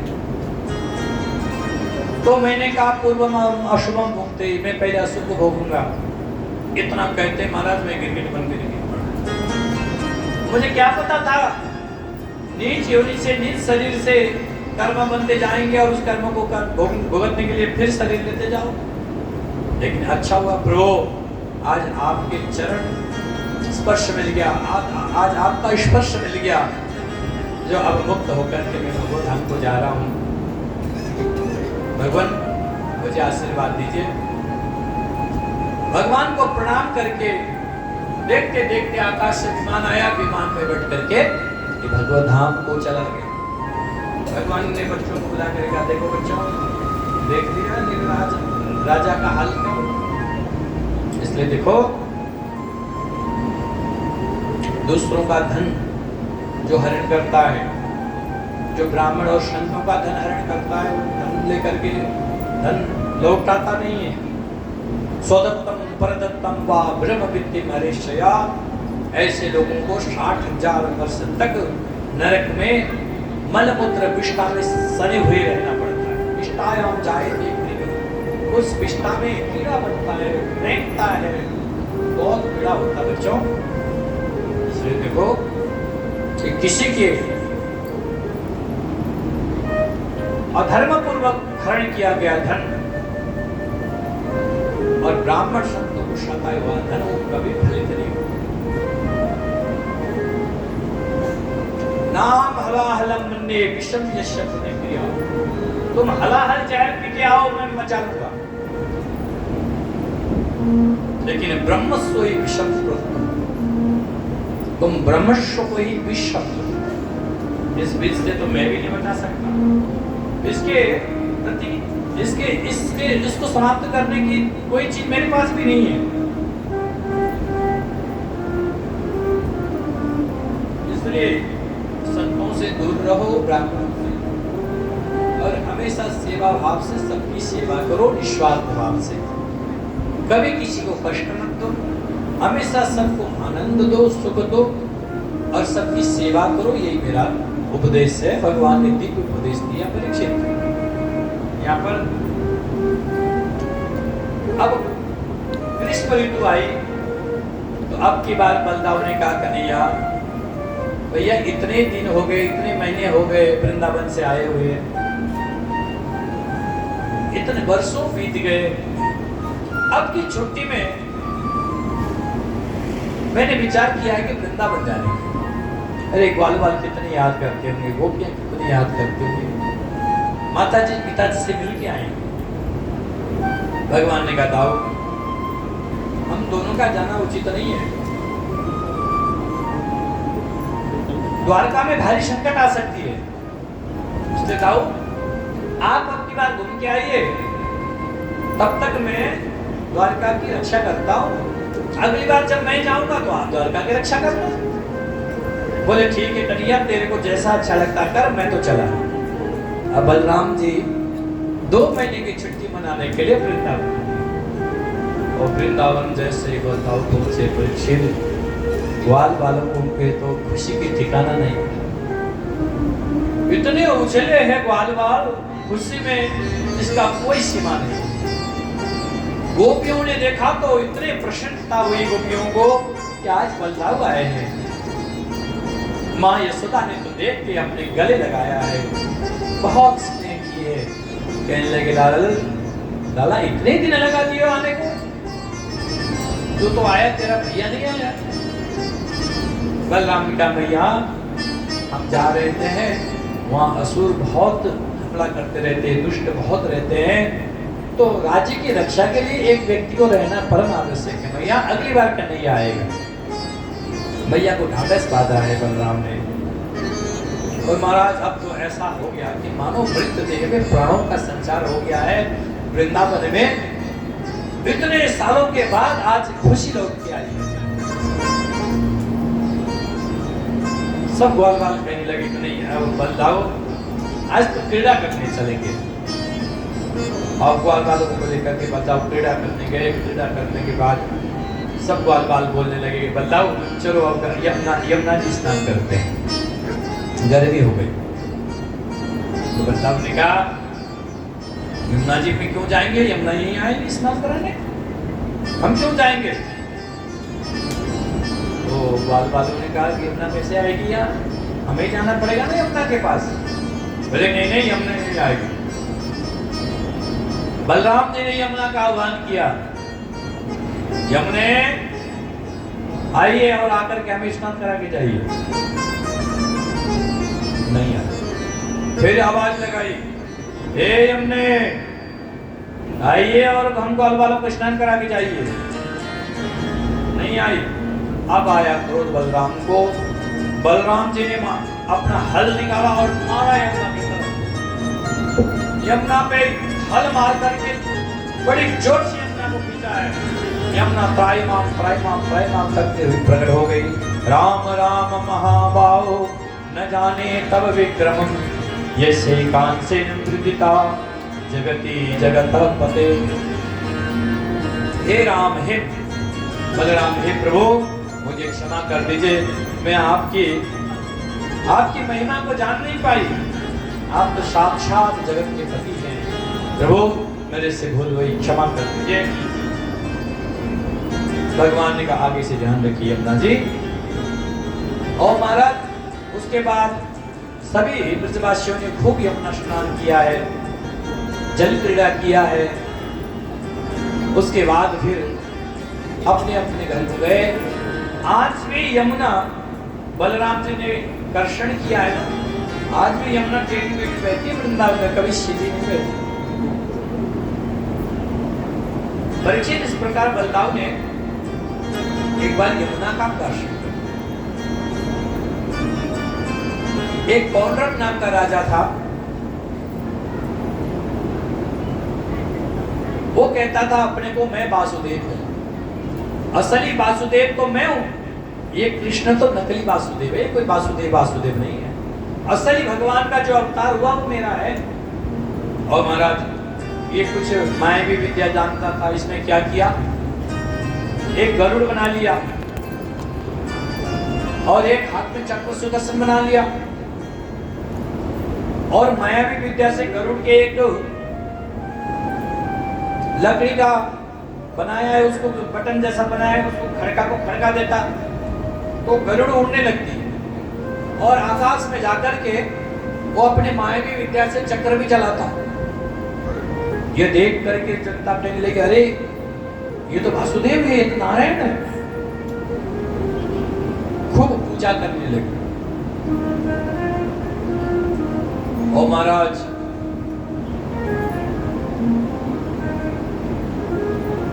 तो नकली भगवान बनकर के असली भगवान को चुनौती देने लगा।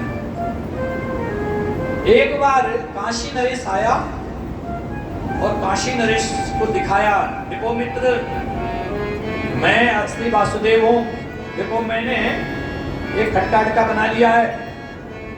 और एक बार काशी नरेश को भी दिखाया इसने। काशी नरेश भी देख के गदगद हो गया। काशी नरेश ने कहा मित्र तुमने काम बहुत बढ़िया किया है, अब एक काम करते तुम भगवान बनो, मैं तुम्हारा पुजारी बनता हूं, और खुद जो चढ़ावा चढ़ेगा अपना दोनों मिल बांट के खा लेंगे। हाँ मित्र, इसमें ये जो द्वारकाधीश है ये थोड़ा सा गड़बड़ कर सकता है। पौंड्रक ने कहा फिर क्या करें इसका। महर्षि नरेश ने कहा एक काम करो, एक धमकी भरा पत्र भेज दो। अगर असली भगवान होगा तो युद्ध करने आएगा, अगर नकली होगा तो अपने आप भाग जाएगा। युद्ध करने आएगा तो हम दोनों मिलकर के उसको मार देंगे और उसके बाद तुम भगवान बन गए, फिर तुम्हें रोकने वाला कोई नहीं है मित्र, तुम सदा के लिए स्थित भगवान हो जाओगे। अच्छा,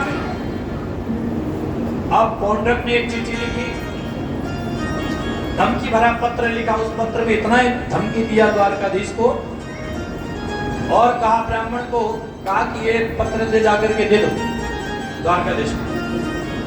अब ये ब्राह्मण पत्र लेकर के पहुंचे, सुधर्म सभा लगी हुई थी, सब लोग बैठे, उद्वादी मंत्री बैठे हैं, क्या दिव्य सभा है। दूत ने कहा भगवान ब्राह्मण आए हैं कोई पत्र लेकर के। भगवान ने कहा भेजो उनको अंदर। ब्राह्मण सुधर्म सभा में आकर के वो पत्र भगवान को दिया। भगवान ने कहा उद्धव पढ़िए तो क्या लिखा है इस पत्र में। तो उस पत्र में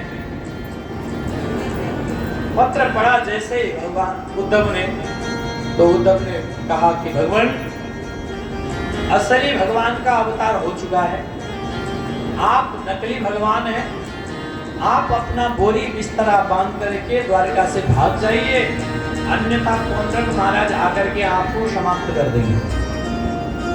ऐसा पत्र है। अगर आप अपने प्राणों को बचाना चाहते हो तो द्वारका छोड़ करके भाग जाए। ये धमकी भरा पत्र सुनने के बाद भगवान ने कहा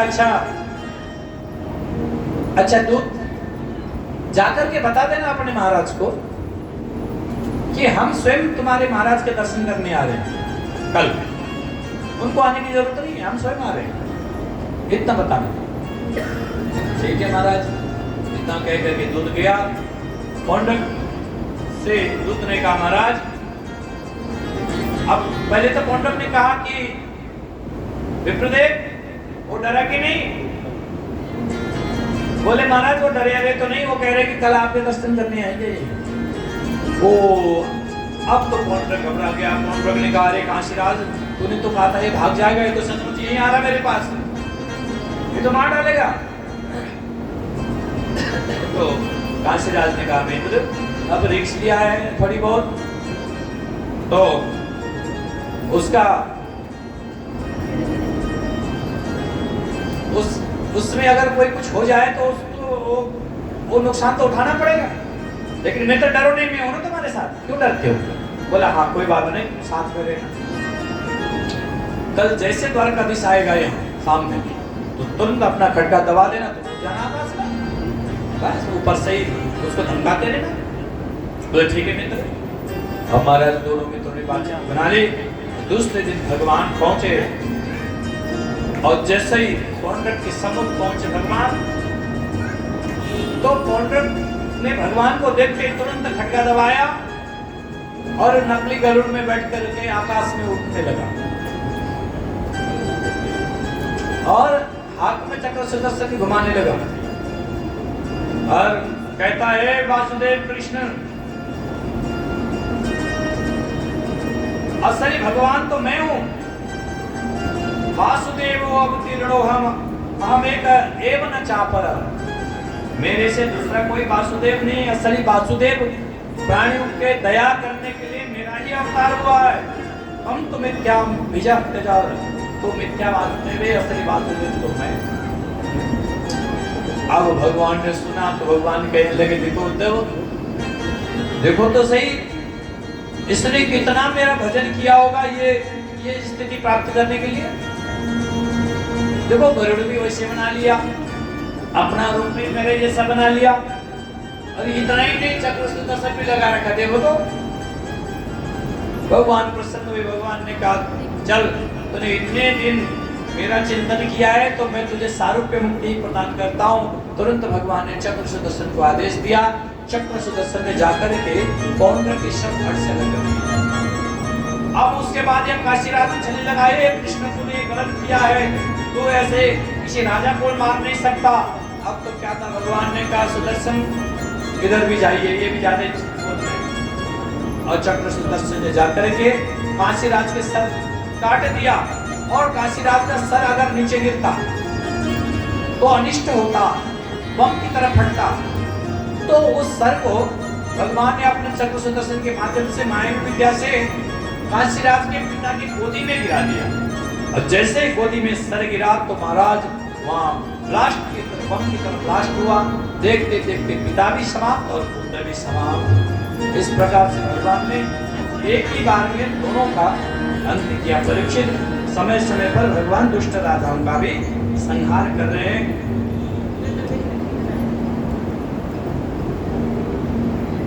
जांबवती नंदन सांब का विवाह दुर्योधन की पुत्री के साथ हुआ। वैसे तो दुर्योधन देना नहीं चाहता था, लेकिन बलराम जी ने कहा दुर्योधन तू मेरा चेला है, अरे मेरा सांब कितना सुंदर, कोई मेरे सांब में कमी हो तो बता। बोले नहीं नहीं महाराज, हम आप जैसे वनेचरों के साथ अपना रिश्ता कैसे तोड़ेंगे, हम राजा महाराजा लोग हैं। आप तो गाय चराने वाले लोग हैं, जंगलों में रहने वाले लोग, और मैं अपने बिटिया का विवाह आपके साथ क्यों करूं? मैं नहीं करूंगा। बलराम जी ने बहुत समझाया, माना नहीं। अंत में बलराम जी ने ऐसा धमकाया दुर्योधन को, दुर्योधन डर के मारे कहने लगा महाराज आपकी जैसी इच्छा हो वैसे कीजिए। तो बड़ी धूमधाम से जांबवती नंदन सांब का विवाह दुर्योधन की पुत्री के साथ करके बलराम जी द्वारका लौटे। परीक्षित नारद जी प्राय द्वारका में जाते रहते हैं, देखते हैं कि भगवान का गृहस्थ धर्म कैसे चल रहा है, जरा गृहस्थी तो देखो इनकी। भगवान की गृहस्थी देखने जाते हैं।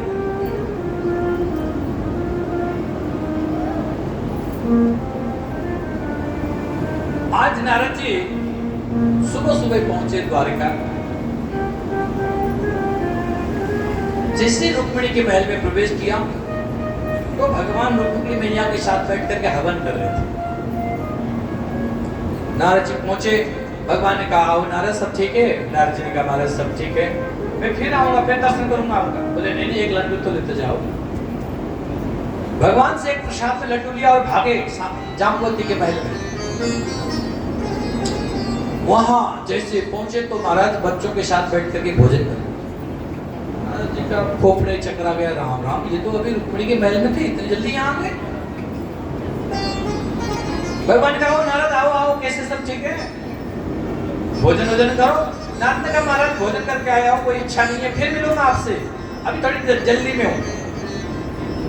आगे महाराज सत्यभामा के महल में, वहां जाकर के जैसे देखा नारद अवाक रह गए। वहां उद्धव के साथ बैठ के मंत्रणा कर रहे थे। ये तो अभी वहां थे, इतने जल्दी यहाँ कैसे आ गए? भगवान ने कहा ओ नारद आओ आओ सब ठीक है? बोले भगवान मैं ठीक हूँ। भगवान ने कहा एक लड्डू तो खाते जाओ। नारद ने कहा महाराज लड्डू बहुत खा लिया, पेट खराब हो जाएगा, फिर आओ फिर आओ। वहां से भागे सीधा सत्या के महल में पहुंचे। वहां जाके देखा तो और अभाग हो गए। भगवान विश्राम कर रहे थे, शयन कर रहे थे। अरे ये तो वहां थे, जल्दी यहाँ भी पहुंच गए। नारद ने सोचा इनसे भी पहले जाता हूं।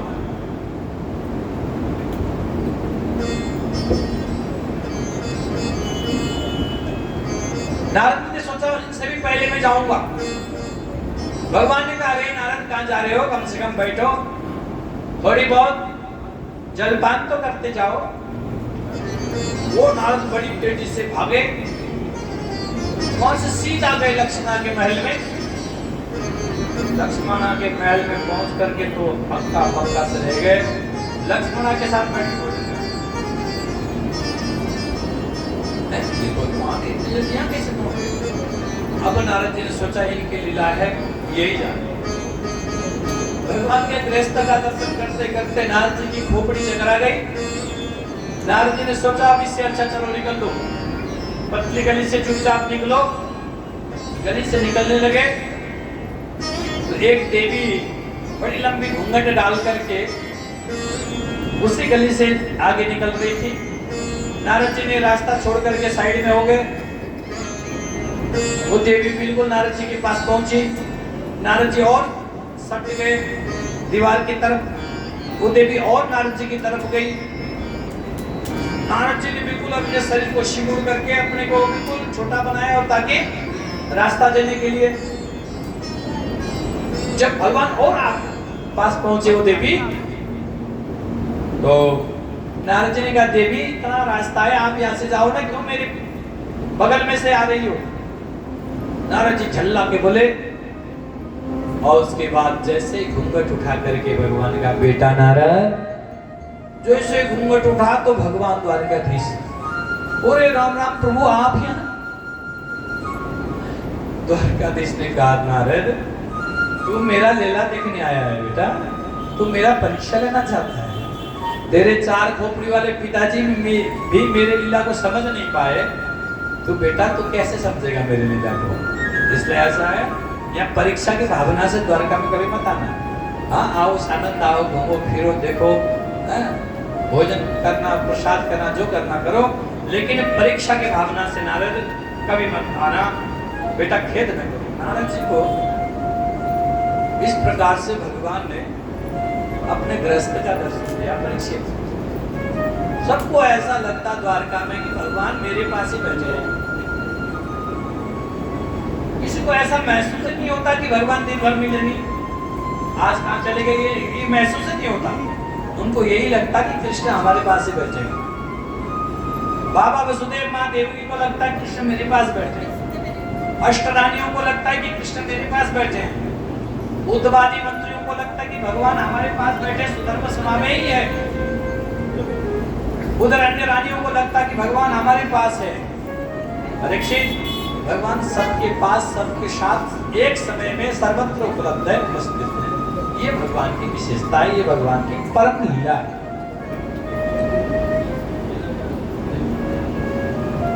अब यहाँ पर पांडवों ने विचार किया कि हम लोगों के द्वारा महाभारत में कई प्रकार की घटनाएं भी हुई है, तो अश्वमेध यज्ञ के द्वारा भगवान का यजन करना चाहिए। पांडवों ने यज्ञ करने का विचार किया। तो ये अश्वमेध यज्ञ करने के लिए राजाओं को जीतना जरूरी है।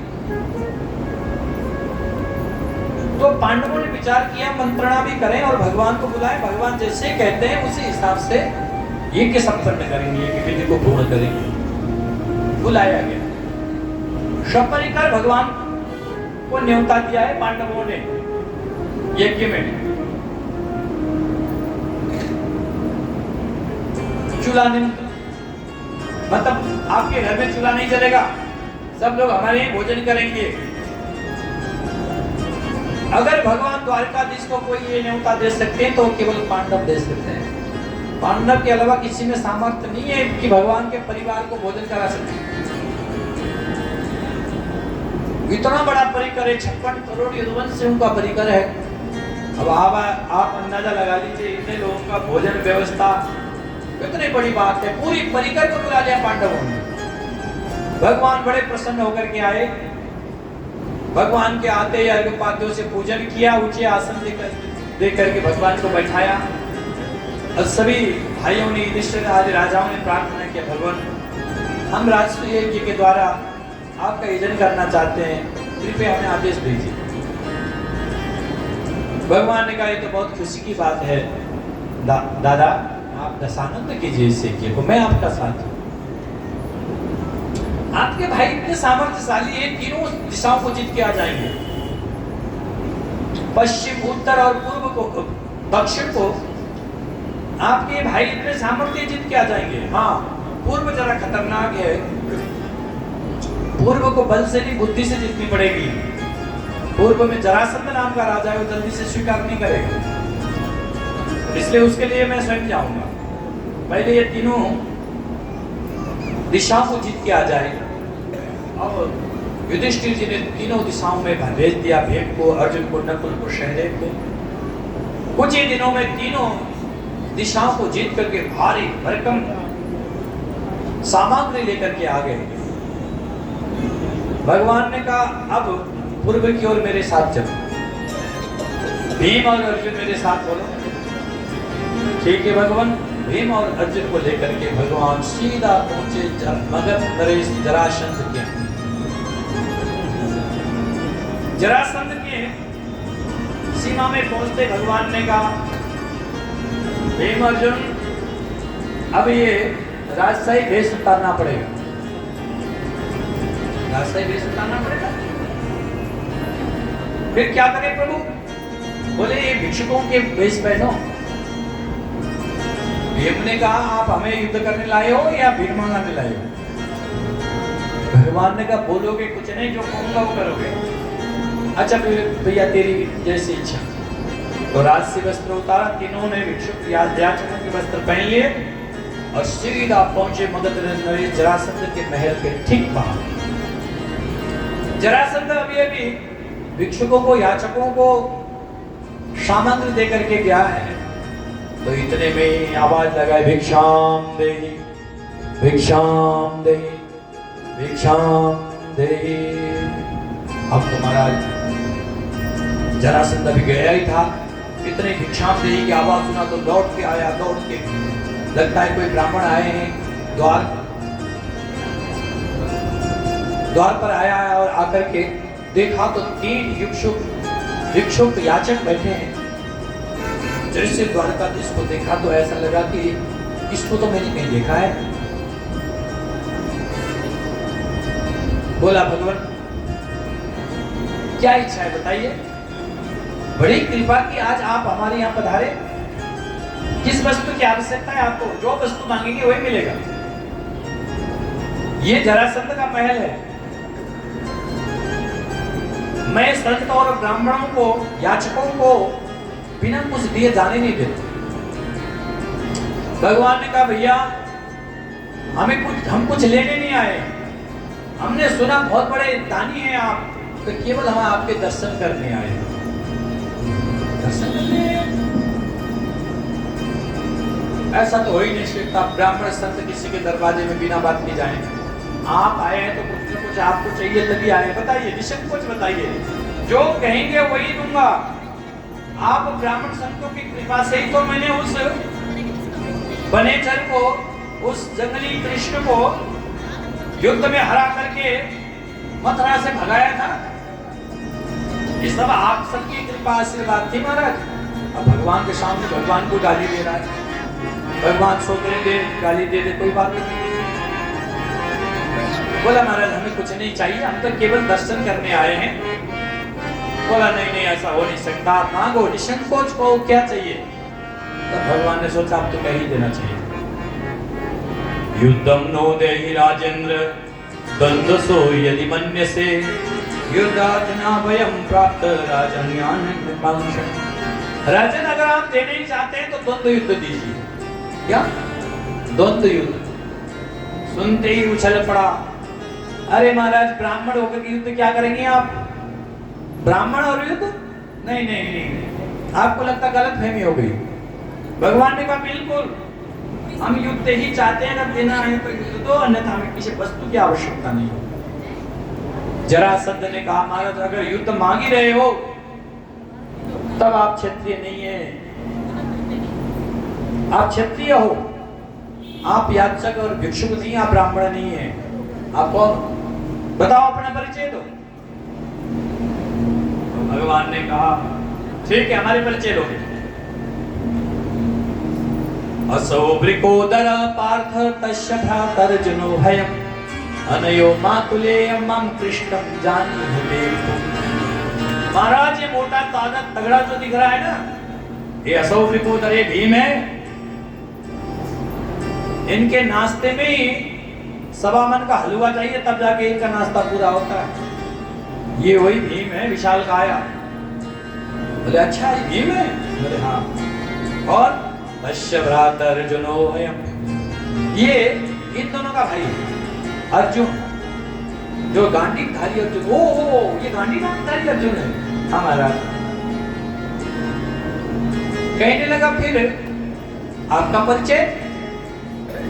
तो भगवान बोले अनयो मातुले अम्मा, मैं इनके मामा का लड़का हूं। भगवान का मामा, जरा समझ कर मामा का लड़का, ये मामा भांजे का संबंध क्या है? सीधा सीधा कोई परिचय नहीं है तेरा? भगवान ने कहा बिल्कुल है, मैं तुम्हारा बहुत पुराना शत्रु द्वारकाधीश कृष्ण हूँ। इतना सुनते ही तो उछल पड़ा, अरे राम राम भगवान, तू आ गया मेरे सामने, अरे तेरा कोई भरोसा नहीं है, तू युद्ध करते भाग जाता है, अरे तू मेरे डर के मारे अपने मथुरापुरी को छोड़ करके समुद्र में जाके बैठा है।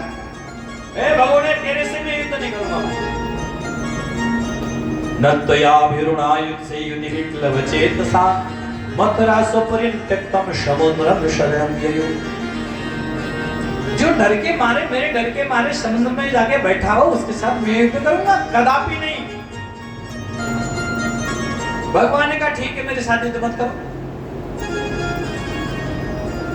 तो अर्जुन के साथ युद्ध करो। अयम दो वैसा तुल्यो नाति सत्तु न मे समा अर्जुनो न भवेत् योद्धा भीमस्तुल्य बलो मम। तो भगवान ने कहा ये अर्जुन के साथ युद्ध कर लो। जरासंध ने कहा ये 1.5 का क्या मेरे साथ युद्ध करेगा? है? ये काम मेरी बराबरी करेगा। तो भगवान ने कहा फिर भीम दादा के साथ कर लो। तो बोला हाँ, भीमस्तुल्य बलो मम, भीमसेन कुछ मेरे बराबर का है, इससे युद्ध करने का आनंद ही कुछ और है। और महाराज भीमसेन का कोई इतना प्रशंसा कर दे, और भीमसेन, ओ महाराज भीमसेन तो फूले न समाये। भीमसेन ने कहा अरे वाह, हमारे सामने दोनों फेल हो गए। भगवान समझ गए, दादा कर लो अभिमान, बाद में पता चलेगी आप तो महाराज धर्म युद्ध, मल्ल युद्ध प्रारंभ हुआ है। सूर्योदय होते ही एक दूसरे के काल बन के टूटते हैं। सूर्यास्त होते ही भगवान कहते बस आज इतना ही, आज युद्ध बंद, अब शाम को कल हो। रात्रि को दोनों मित्र एक जगह बैठते हैं, पूछते हैं जरासंध कितना लगा आज तुझे? जरासंध कहता मित्र तुमने एक दांव पेच तो बहुत जबरदस्त चली, उसमें मुझे पछाड़ दिया, लेकिन दूसरी बार तो मैंने भी तो पछाड़ी तुम्हें कैसा लगा? दोनों आपस में बातचीत करते हैं, एक ही थाली में भोजन करते हैं, ये धर्म युद्ध। सूर्योदय होते ही काल बन के टूट पड़ते हैं और सूर्यास्त होते ही मित्र बन जाते हैं। इस प्रकार से युद्ध चलने लगा। अब ये युद्ध इतनी जल्दी तो समाप्त होने वाली है। अब भीमसेन और जरासंध का युद्ध है, मल्ल युद्ध है, 27 दिन तक चलने वाला युद्ध है। अब चलने दीजिए, वो युद्ध करते रहें, और शाम को जब युद्ध थोड़ी सी 27 दिन तक पहुंच जाएगी उनकी युद्ध, और हमारा शाम को यात्रा का क्रम वहां पहुंचेगा, और फिर आगे की कथा श्रवण कराएंगे। इस प्रकार से भीमसेन ने जरासंध को चीरा है बीच में से। ये सारी विषय, सारी कथा बड़ी प्यारी है। और आज ही भगवान अपने परम मित्र सुदामा को कृपा भी करेंगे, और आज ही समस्त यदुवंशियों को श्राप भी लगेगा।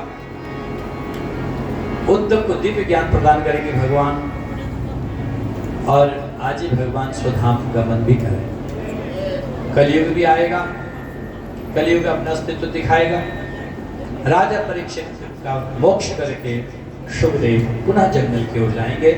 तो आइए कथा गंगा को यहीं विराम देते हैं। और अभी महाराज जी की पूजन होनी है, कितने बजे से?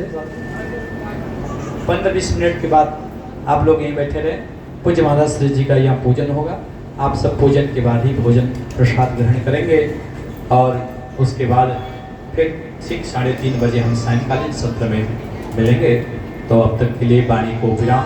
पूज्य सद्गुरुदेव भगवान के श्री चरणों में नमन प्रणति करते हुए, मुझे आपकी कृपा से सब काम हो रहा है।